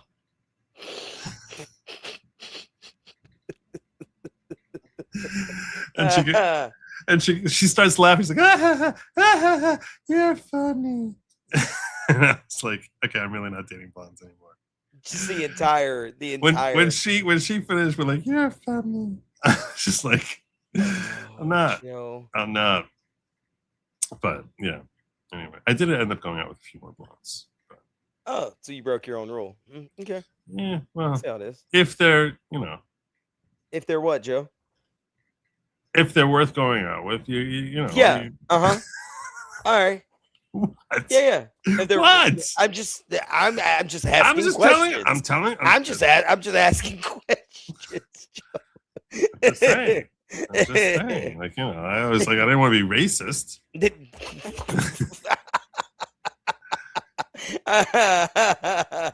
when I was about to say, you cut out an entire species of women, and I was like, race of. I couldn't think, and I just stopped my line of questioning there. I just went nice. Like sometimes you're just like, okay, God's just not letting me. It's not letting. Yeah, it's not going there. So don't force it. You're just like, all right, I'll just wind down. My sons took me to a Chinese restaurant, and they brought me some crawfish, I started crying because they were looking at me like it's got them left. Yeah, don't. Is don't that what look- happens with crawfish? They're looking at you? Yeah, they're cooked whole because they're such a small morsel of meat. They're usually cooked whole. Now you can get crawfish tails, just crawfish tails. But they don't taste as good because you want to do a crawfish boil. I heard. I'll ask you because because obviously I've never eaten lobster or shellfish. Yeah. I've heard that they boil lobster alive and that you can actually hear them like sort of freaking out in the pot, just sort of banging against the pot. Like clang, clang, clang, clang, clang, clang, clang, clang. Their shells just sort of clanging against there as they're like in the throes of like basically being murdered by pot. I've never heard the throes, like the death throes. It is. Right? But I have there is a whistle, like a that some people say that's them, and I'm like, I don't think so. What do you think it is? I think it's just gases releasing from them because they're being slowly boiled alive. Lobster's so good though, Joe. It is amazing. Like people talk about bacon. Yeah, sure, bacon, whatever. Lobster is so amazing when it's done right. Your poor people are missing out tremendously on lobster. I actually have heard from someone who was born irreligious, a Jewish guy was born irreligious and became religious when he became older. And he said that he's never eaten any food in his life which is nearly as close to being as good as lobster. He's like, it's the most delicious thing you can possibly When eat. it's done right, there's something about it that just is amazing. It's indescribable. I have heard that. Yeah. Like I said, that's a source I trust. Yeah, and like crawdads are the same way. They're just baby lobsters. Are they? Yeah, if you get them done right, like if my mom makes them, where there's this small little like shack. I don't even know what a crawfish looks like. Little baby lobster. Looks like a little 2-inch long lobster. No, I don't know. Like if I saw a picture of a crawfish, I call them crawdads where I'm from. But yeah, they do look like a little baby lobster. Yeah. So that's like a crab, lobster, grouper. Jesus, that was a Freudian slip. Grouper, catfish, and shrimps. About the only seafood I'll eat because seafood is disgusting. It marinates in its toilet its entire life. Crawfish towels. A little baby lobster. Is it actually a lobster that grows up like a crawfish grows up? They won't. No, they won't become a lobster by no means. No, but it's a different species. Yeah, there's a little place I used to go to as a kid behind our house called the Blue Hole. It was a creek. It was a freshwater creek. We used to go catch crawdads. Where's the meat in there? The tail. In this part here. It's all in the tail. Yeah. In this part here. So you don't eat this part. You just eat this. Some people do, but they're weirdos. They're crazy. Yeah, I know. Some people call them crayfish. Some people call them crawfish. I'm a redneck. I've just always called them crawdads or crawdaddies. That's just. Yeah. Dude, a crawfish boil is so good. I'll have to take your word for it. Mud bugs. There you go. Do not eat the sea bugs. This is true. I have to agree with you on that. Let's get into your. Let me just make sure I didn't miss anything over here.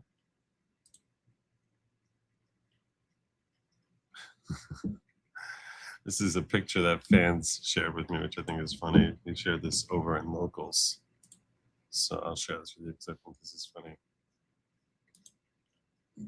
My tax dollars, somehow also my tax dollars.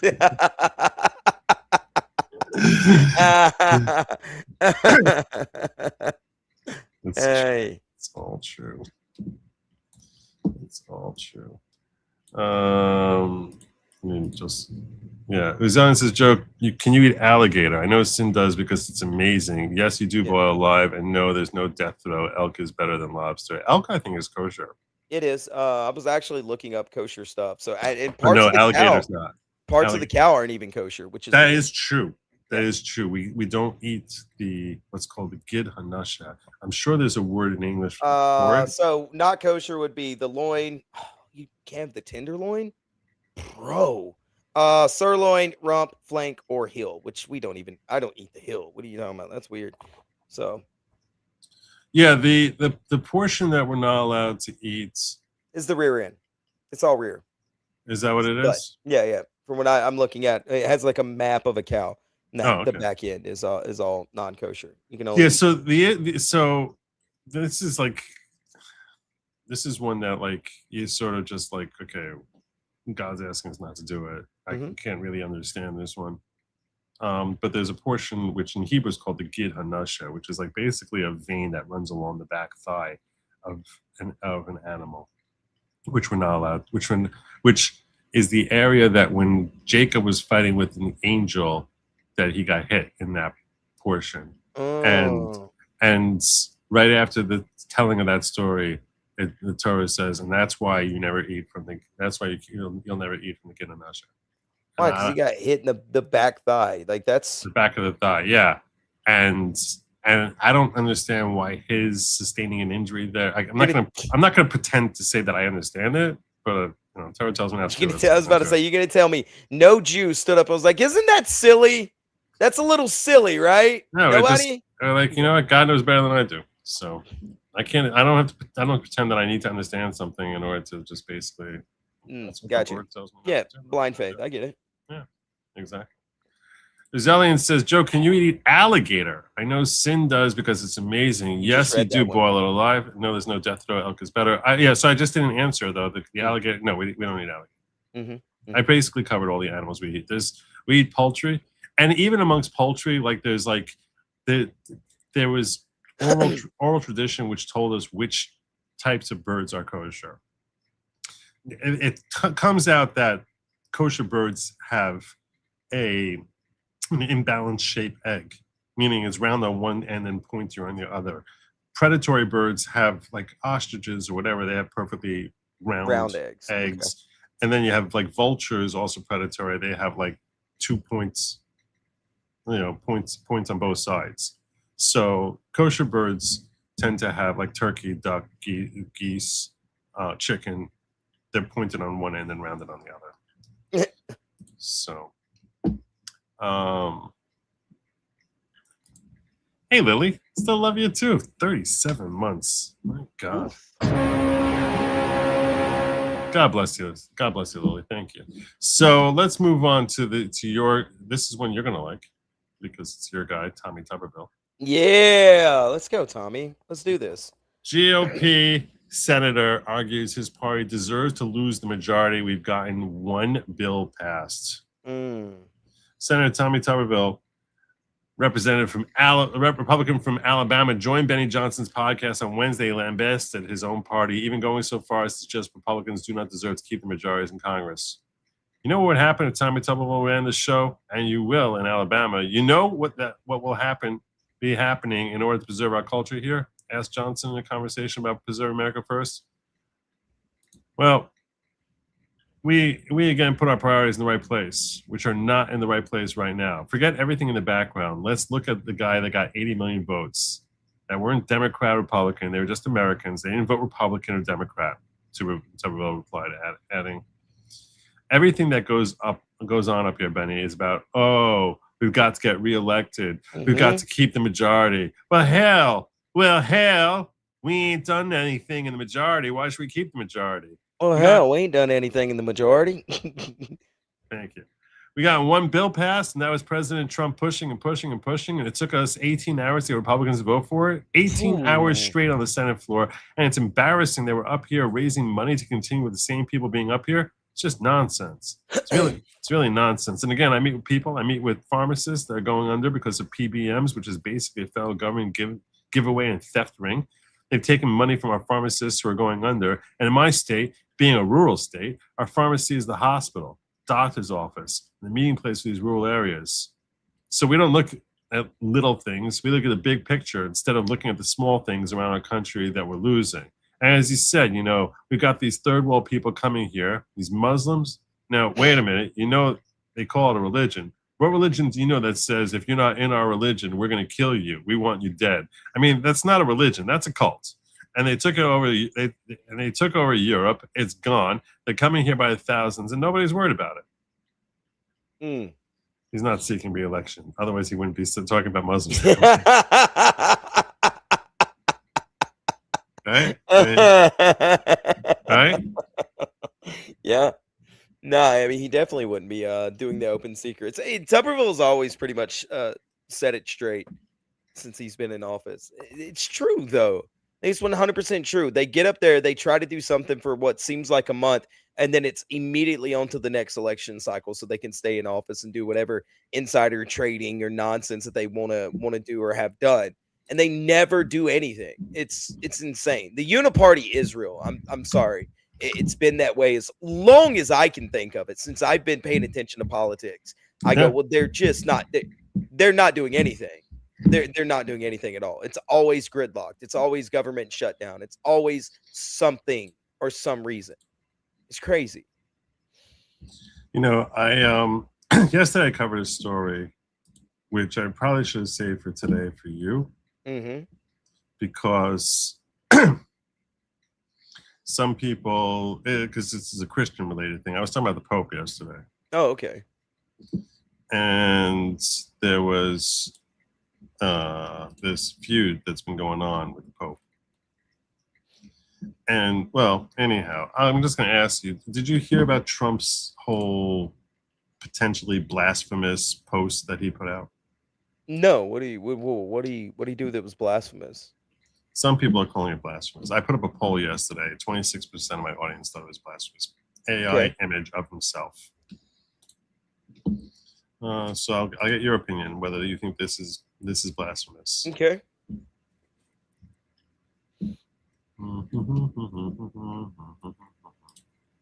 That's the picture. That's like, oh man, really? the Toyota commercial while we're doing this is a bit blasphemous. And wait, is that the one where he's blessing Charlie Kirk? No, it's not Charlie Kirk. I'll try to get you a fuller picture. I saw one where somebody was memeing that with like Charlie Kirk, and I was like, well, that's a little egregious. That's a little too far.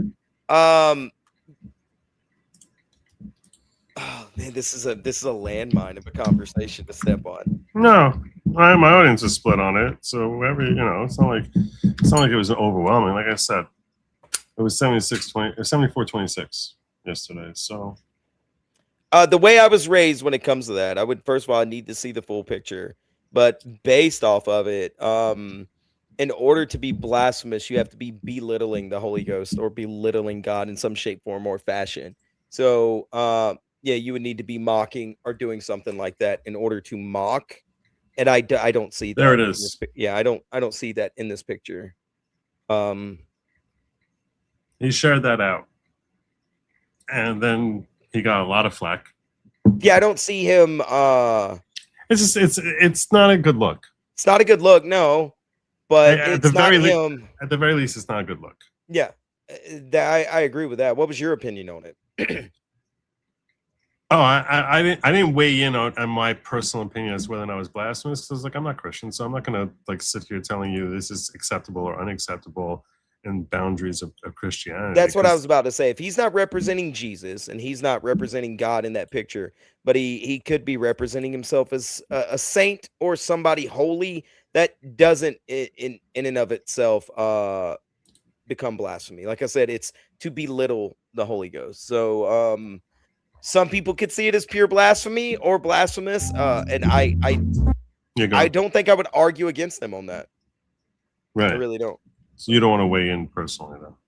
I mean, I don't see it as blasphemous personally. Okay. I see it as a very bad look, though. If he's sitting there saying that he's Christ-like, well, then that's a completely different story. Well, that's blasphemy. So yeah. Well, this is an AI to make light or belittle is what I would follow. This was kickback, which apparently this was created by Iran. The state of Iran basically attacked him for this. They used this to try to gin up support against him by creating this meme. The reckoning has come. What is this? Oh, shit. Okay. Wow. Yeah. Based Iran. Well, I think they're just trying to stir up crap. Hey, that's pretty funny though. I mean, I don't know how I feel about that. That was. You're like, I'm not sure what to do with that. I don't know what to do with that. Yeah. Okay. It's a little tough to figure that out. Several Iranian diplomatic accounts have launched a satirical social media offensive mocking President Trump for an AI-generated image he posted portraying himself as a Jesus-like figure.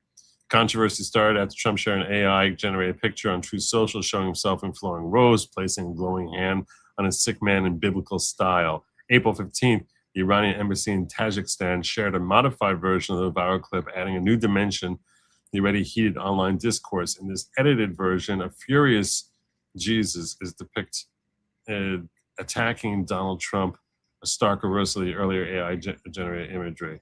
So anyway, that was what Trump had shared out. That was the reaction. Trump shared out. I would need to see what was the AI prompt, because if there was Jesus in that, then yeah, bro, you're blaspheming. I'm sorry, 100%. That's blasphemy. So you're saying it depends on whether it was in the prompt itself. Yes. The intention behind it, yeah. Wow, I would not have thought of that. Yeah. That's really interesting. So if the people creating it, you don't know how it was created, but if it was created by basically saying portray Trump as Jesus, that would make the result blasphemous. Yeah, it'd be but if belittling. they just said, show me a Michelangelo style picture, a Da Vinci style picture of Trump healing the sick, that would not be blasphemous. Exactly. It's the intention behind it. Yeah. If it said make him Christ-like, yeah, that's interesting. It's to make light of or belittle, and that would fall under that. So even if I'll put it this way, I'll go a step further with you. If the guy, even if they used a different prompt, but their intention was to make him Christ-like, whoever did that, and then him sharing it, would also fall under, now, in my Trump, mind, to be blasphemy. But Trump doesn't know what the prompt was. He just saw it and reshared it. So would that make him doing something wrong if he doesn't know what prompt was used? No, but I still would probably pray over it. I would have definitely prayed over it before I posted it, 100%. Interesting. I never would have thought of that take. That's a really interesting take. So Trump basically tried making amends with the Christian right. Oof. I'm surprised only 26% of your audience said that was blasphemous. Yeah. Those are the numbers I got. But this is what he shared out today. Radical left lunatics might not like this, but I think it's quite nice. So this is not obviously blasphemous at all. This is him, quite the contrary, right? This is him showing like he's under Jesus' wing, I guess. Right? Yeah, you nailed it. But I was never very religious. If it was his arm over Jesus, that would be blasphemous, right? If he was like, the one that had like, I got you, Jesus. Don't worry, Jesus, we got you. Vote for me in 2028. I'm coming back. In 3 years, I'll rise again. That would be, that would definitely be, that would fall under blasphemy. But him just being consoled by Christ, not so much. Thank you, Jesus. You're the man. That's what they say. I don't say that. I think he put this out to just sort of show a little humility, right? And I think that's basically what he. I think that was his objective in sharing. What does it say though? Read that for me. I was never a very religious man, but doesn't it seem with all these satanic, demonic, child sacrificing monsters being exposed that God might be playing his trump card? Okay. Now that's to me, that's it. Like that's tiptoeing on the line. I don't know. That's not blasphemy. It's just a little cringe. God's playing his trump card. He didn't write that. Irish for Trump wrote that. He just shared the picture out. Well, they're dorks then. They deserve to be put in a locker.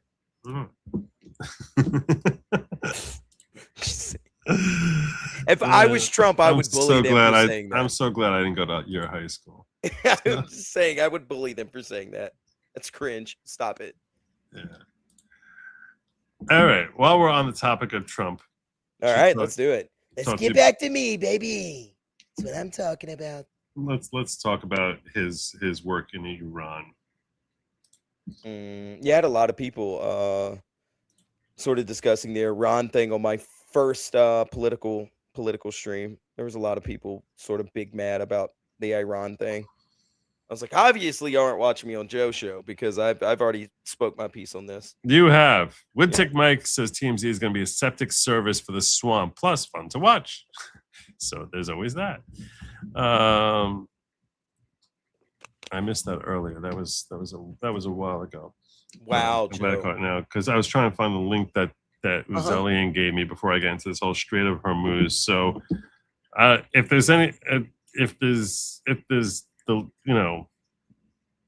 there's imagery in this, I'm going to stop it. Or if I think I'm going to get hit by. Well, this was shared with Uzelian. We'll see how much of it we can get through. Ships backed up heavy, that's a bad headline. They said, sir, be careful. I said, watch me go. I run the pressure game, I just steal the show.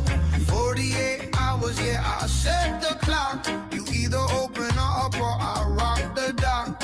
People call it risky, I call it a deal. Big moves only, that's just how I feel. Open the strait or I will. Big ships moving, you know the drill. Push one button, overkill. Nobody does it like me. Nobody will. Nobody. Open the strait, be smart. You don't want the second part. Lights go out, engine stop. When I go big, I hit the top.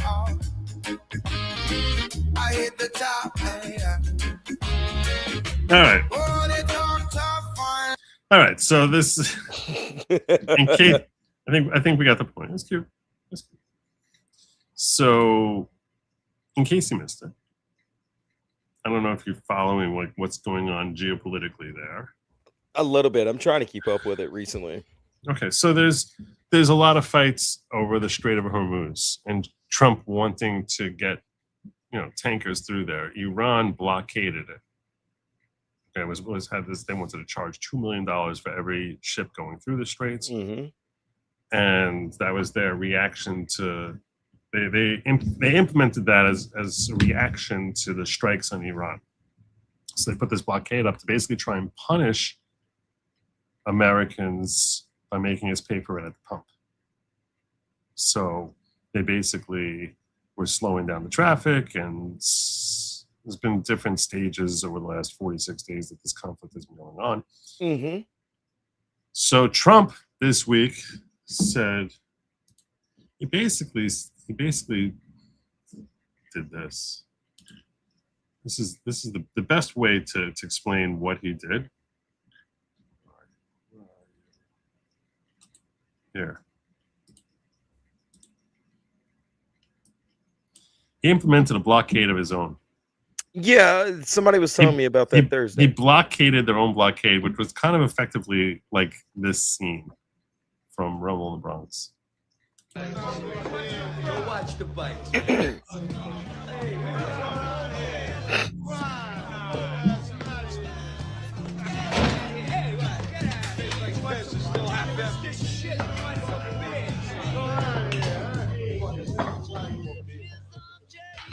Now you can't leave.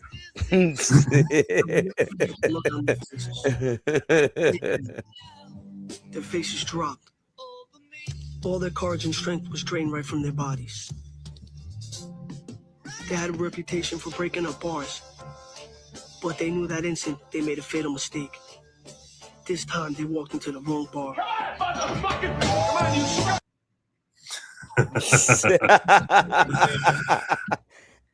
You asked them to leave. They said no. Okay, now you can't leave.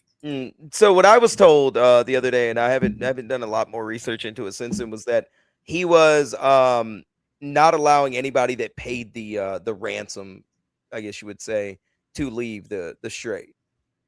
So yeah, he was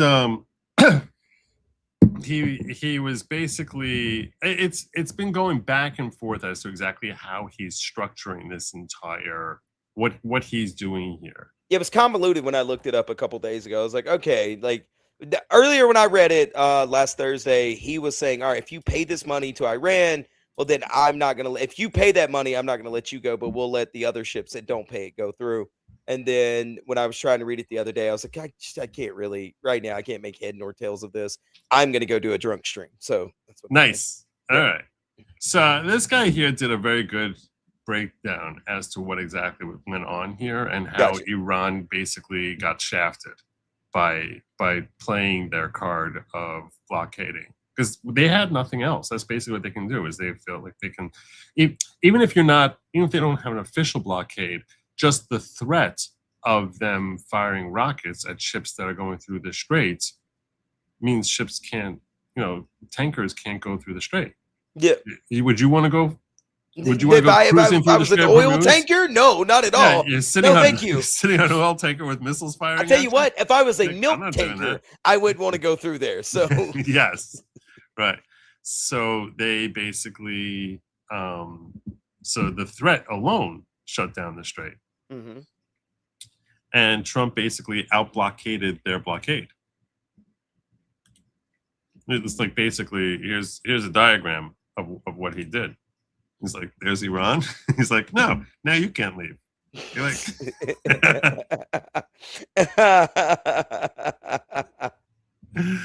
it's great. Man. It's great. Yeah, he's like, no, you think you're going somewhere? You're not going anywhere. Ken Garner breaks it down saying, I'm going to make many of you spitting mad at me for pointing this out, but now that we've started the naval blockade, Iran's strategic position, which was already hopeless, has become terminal. They're soon going to run out of storage space for their oil, and we haven't even yet taken Carg Island. This will force them to shut down current oil production, which itself is because they have nowhere to supply, they have nowhere to store the oil, right? So you can't keep extracting more oil if you're not shipping it out, because your storage gets... You have no storage space. Yeah, you have no storage space. You have to move it so you can recycle the storage space. Yeah, fine. They're soon going to run out of storage space for oil, and we haven't even taken Carg Island. This will force them to shut down current oil production, which itself is a drastic step that will further wreck their economy. Without their oil money, they're finished, and no one is coming to save them either. Nobody wants to mess with the two best militaries on the planet. Meanwhile, pretty much the entire rest of the globe is demanding that Iran reopen the strait. And because markets always adjust, the Gulf states are already adopting workarounds in order to avoid the same problem in the future. When the history of this war is written, it will be recorded that the regime's decision to close the strait was a colossal miscalculation that relied too heavily on short-term consequences, i.e. a hike in the price of oil, coupled with the belief that nations would unite against us rather than them. In chess, there's a famous quote to the effect that the threat is always stronger than the execution. Here, the threat to close the strait was stronger, especially with Trump and with countries in Europe and the Far East. The decision to close the strait was never going to work as long as we refuse to budge, and it has greatly weakened Iran's position. The same point applies to Iranian attacks on energy structure and desalination plants. Once they went beyond mere threats to actual attacks, they weakened their position and strengthened our resolve and those of our allies. Now everyone fully understands the risk of a regime's ability to blackmail the global economy on top of the other crap. Meaning, now that you showed us, hey, what you're willing to do, it's just a reminder, we can't let you have control of anything. Because you're a menace to the global economy. You're basically saying, oh, I'm mad, I'm going to try and blow up the entire global economy. So that just means you can't trust you with anything. The Gulf states now understand the folly of hoping that the alligator would eat them last and are now working on a closer alliance with U.S. and Israel. I don't know how much longer this war will last, but don't bitch at me when I say that we've had a clear strategic plan from the beginning, and that is playing out. Once we decide that Iran was not going to surrender immediately, we decided to begin the death grip with the blockade. The rest is now a matter of time, patience, and persistence. So I think that's a pretty good breakdown. Here's another similar type of take. It's only a minute long, but. With our alliances with the Philippines, Singapore, Indonesia, and our control of... This is not on Iran. This is basically describing the death grip we have on China now. China has a real problem because China gets most of their oil from Iran. And that's what I was about to say, yeah. Now we're blockading them. They can't get, where are they getting oil from? All you have left to come for oil is to us. So Take that, China. Now you got to buy from us. Right. The Strait of Hormuz against Iran. The United States now controls every access point that China has to get to the other side of Southeast Asia, to get to India, to get to Africa, and to get to Europe. Every trade route China needs to go west is now controlled by the United States of America. Donald Trump did that. Pete Hegseth negotiated the deal with Indonesia. Look, ladies and gentlemen, you're not going to hear this on ABC, CBS, NBC, probably not CNN, and certainly not MS Now. You're not going to hear about this much in the New York Times or USA Today or any of the other major newspapers in this country. The Trump administration has just put itself in a position to have the United States control every access point China has for trading west to Europe, west to Africa, west to India, west to other parts of Southeast Asia. The United States military now controls those routes. Have you heard about that in the press? I bet you haven't. We have pushed China out of the Western Hemisphere. So, yeah, this is not simply about controlling Iran. This is about dominating the world. I believe this was. I don't know if this is what they started with, but this is definitely where they're pleased to have gotten to. So, and this was 2 days ago, yesterday, or 2 days ago, yesterday, yeah. So I mean, they've lost every potential oil trade route. Like what? I mean, it's probably what, like 80-90% closed off. Like who was all in the West purchasing oil from Iran? I mean, granted, a crap ton of people because, well, they're quadrillionaires of a country. And so now we've locked off the strait. We've cut off all the other trades. We've blocked off China from them. And now we're just going to try to starve the economy out is what we're going to do. Yeah.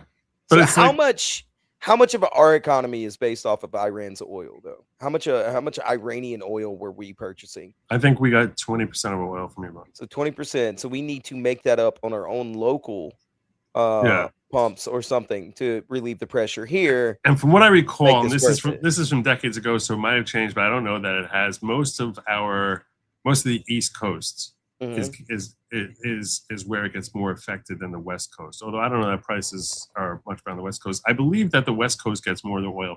And this, we could ask Grok this. We probably get a decent answer from Grok on this.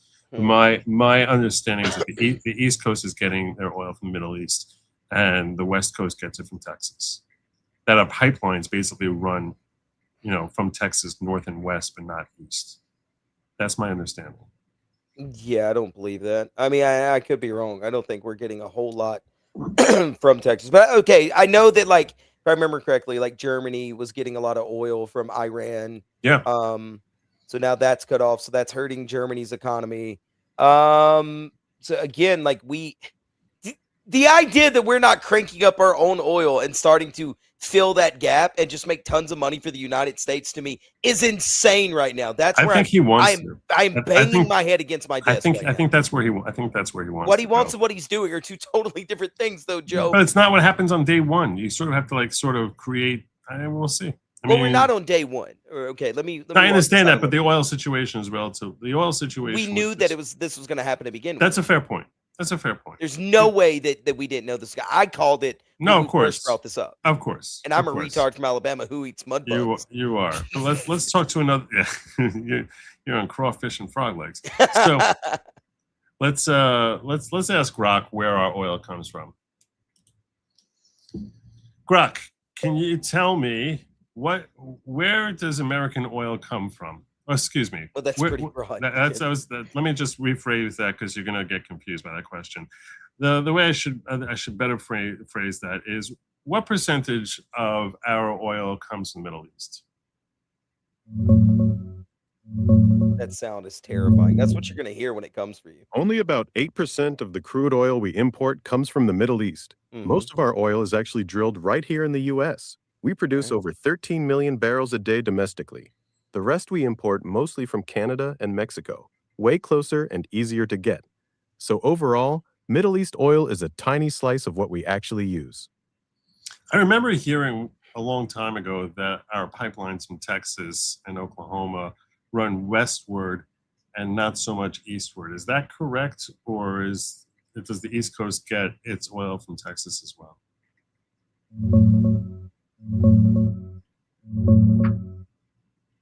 Yeah, you heard right.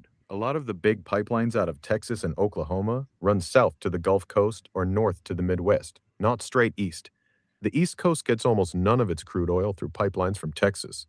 What does flow east on pipelines like Colonial is already refined gasoline, diesel, and jet fuel, not raw crude. For actual crude, East Coast refineries get it mostly by tanker or barge from the Gulf Coast, or by rail and some imports. So Texas oil does reach the east, but by ship, not pipe. So basically what's going on is because we've cut this off and what roughly 20% of the world's oil is it comes from Iran or the Middle East. So now every country is competing for what's a massive world commodity, which is, now causing inflation. So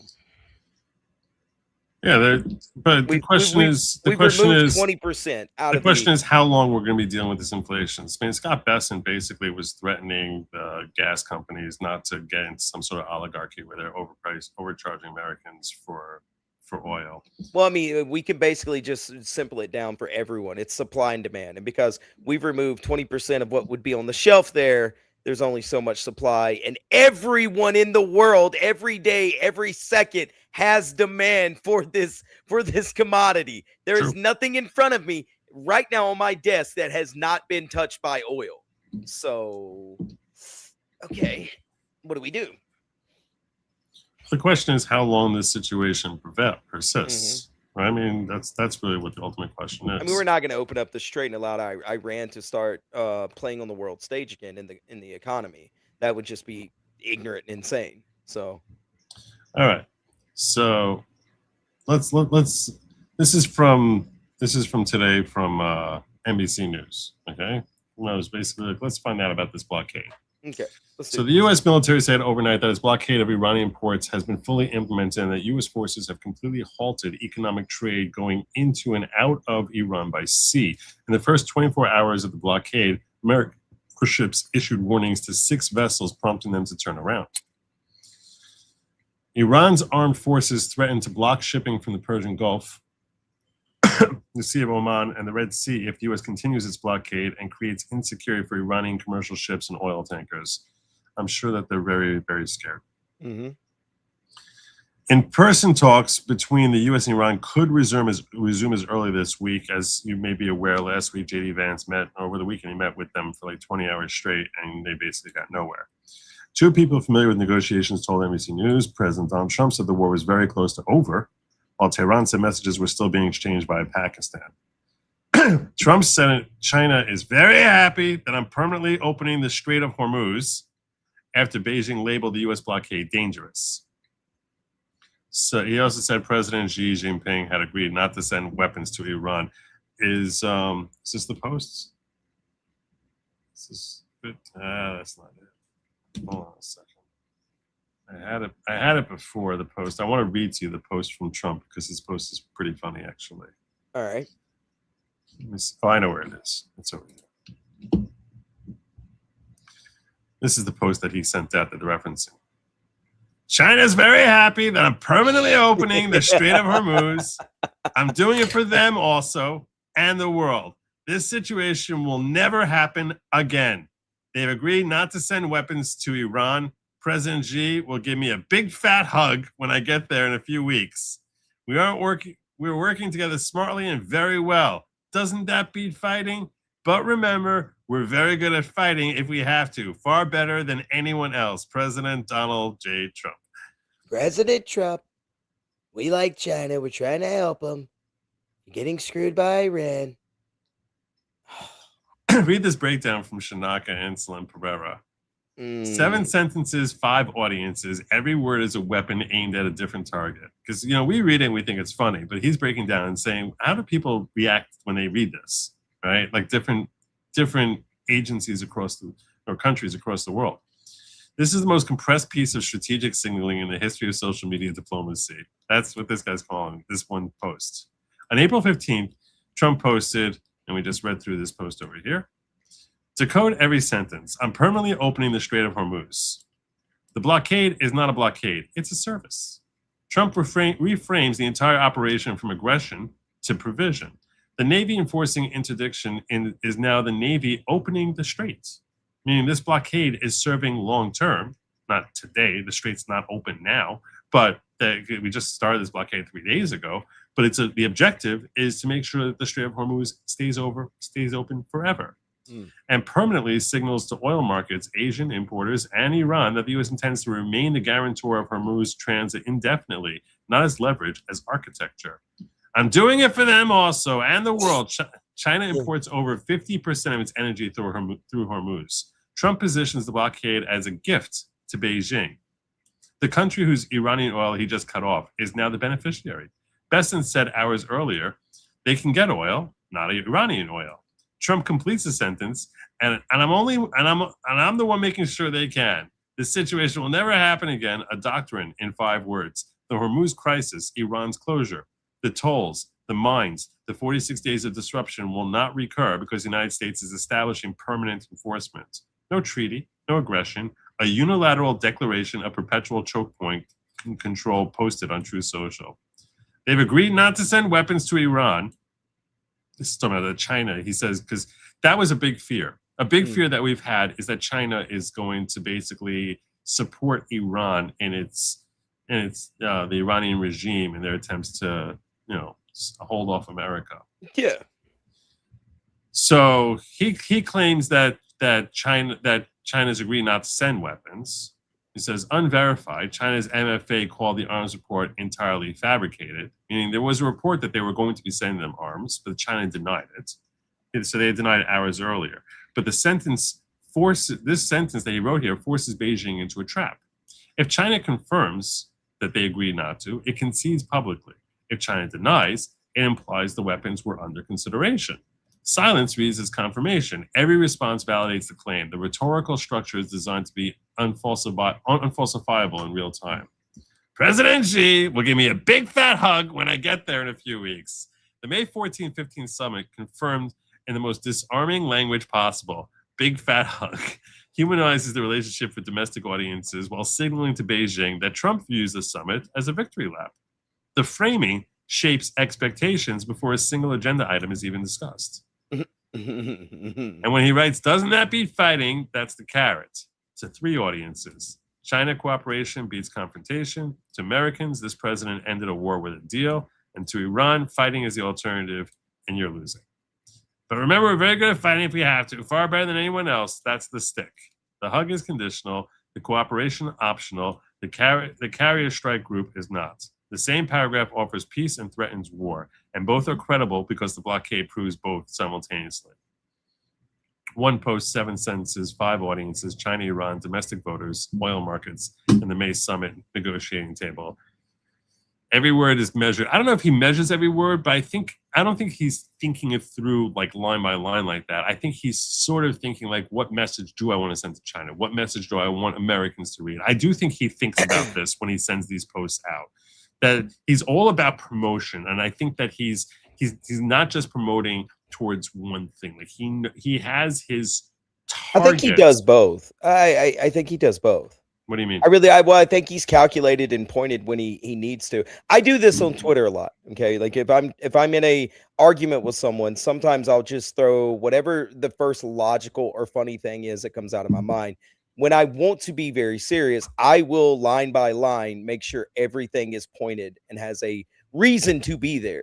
Right. Versus and with stuff like this, I would say, yeah, he's probably sitting there going, no, take that out, put this in. I mean, we've seen him do it on it was that documentary with the last time he was running for election. He was saying, no, change this tweet, change this line, change that line. I think he does both.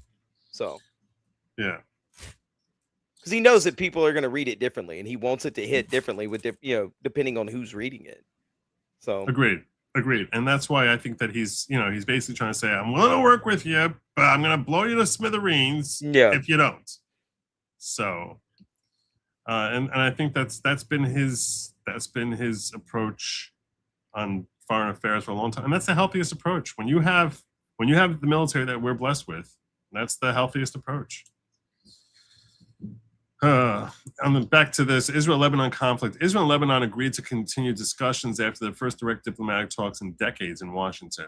Israel also pressed on with its assault against Tehran-backed Hezbollah, which has displaced more than 1 million people in Lebanon, threatened to derail the U.S.-Iran ceasefire.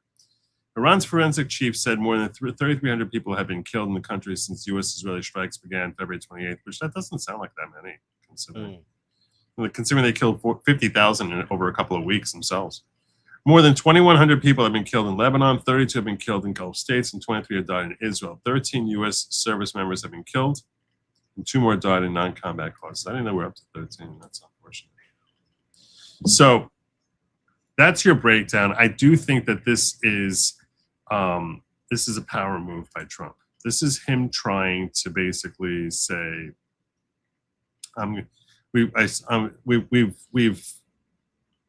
we've bombed you strategically in ways that are designed to like decapitate your heads, and now you're at risk of basically having your economy fall apart. If you can't move your oil, you're done. Yeah, I mean the problem is somebody, I was going to bring this up earlier. Somebody brought this up in the chat too.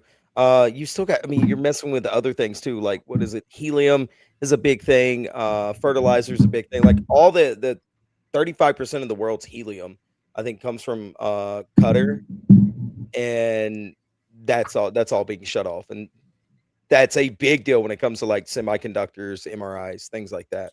So Lyle Haldeman says, Lubrication Explained did a video about how the supply chain for lubricant additives, plastics, gear, oils, etc., will be massively disrupted. I'm sure there will be disruptions. I'm not disputing that. The question is, how long we're going to be dealing with these disruptions. Is this something that's been going on for 6 months, or something that's been going on for several weeks? And that's really what it boils down to. Not even oil, it's fertilizer. Okay. And Brian and Kimberly says Trump is making a new pathway through Gaza. I don't know. I'm not sure what she means by that. Yeah, I don't know how that's going to work with like everything on what would be on the west of Iran that is being disrupted.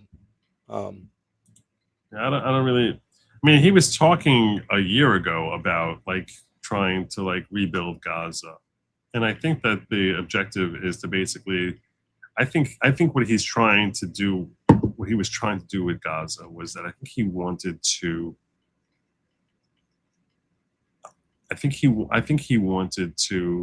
bait a carrot to UAE or Saudi Arabia. Because he was talking about basically putting up like Trump casinos in Gaza. Trust me that if you're a fundamentalist Muslim, the only thing you hate more than the idea of Israel being your neighbor is the idea of Trump casino.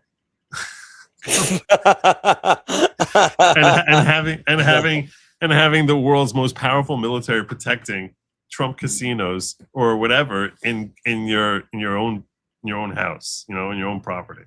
I think so. With that in mind, I was speculating. This is when Khomeini was still alive and they had funding from Iran. I don't know how much funding they still have anymore, but I was speculating that they probably would be more amenable towards having Saudi Arabia control the area, or UAE, or some other Muslim country that is more, that is less hostile to Israel, less inclined to try and eradicate Israel from the map. And I was speculating that if you're from the if you're the Prince of Saudi Arabia, you have to be worried that if I agree to bail Israel out, my followers might kill me for being supportive, like for basically helping them bail them out of the situation. But if it's a choice that it's like America, that Trump was saying that he's going to be moving America into, or establishing a base in Gaza, and a choice of that, or we can portray this as UAE or Saudi Arabia convincing America, don't put a base there, we'll control it and we'll keep them in line. So in that way, and the carrot for Saudi Arabia is that property has potential to be really, really valuable. It's beachfront property if the people who are running Gaza actually had an objective of making it commercially, viable, not just viable, it would be immensely valuable. Immensely valuable. I mean, it's beautiful Mediterranean weather, 10 months out of the year. It's just it could become like a whole resort area if, in fact, the folks running Gaza wanted it to be that, rather than dedicating their existence towards, wiping out their neighbor. Just trying to destroy everything and everyone. Yeah.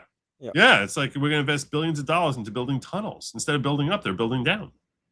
Like, that's literally what they were doing. Anyway, all the money they got from UNRWA, it's like, let's just invest that into building a more elaborate tunnel system than the New York City subways. I mean, it's insane. So okay, that's impressive. All right. Yeah, but that's how dedicated the Hamas was, and Hamas was being supported by Iran. Now that they don't have Iranian support, and especially if you can get Hamas being replaced by that the place is being run essentially by Saudis. I don't think the Saudis, they're not looking to take in the Gazans. They don't, the Palestinians, they don't want them. But if you tell them, hey, look, you're gonna be basically gifted this multi-billion-dollar property, take these guys in, and not take them in necessarily, not transport them, but more like you oversee the area.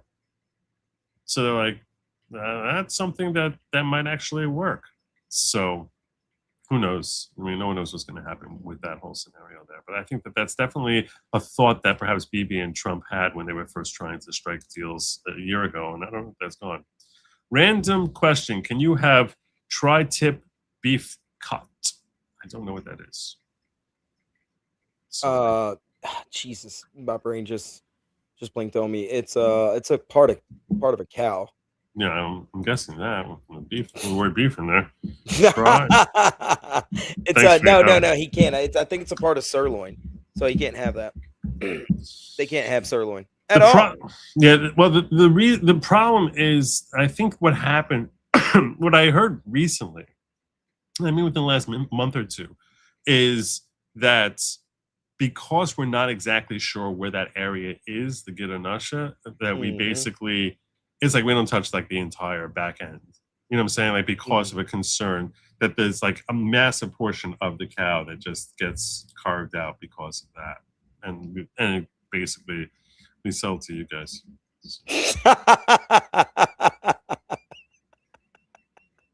Way to go, Joe.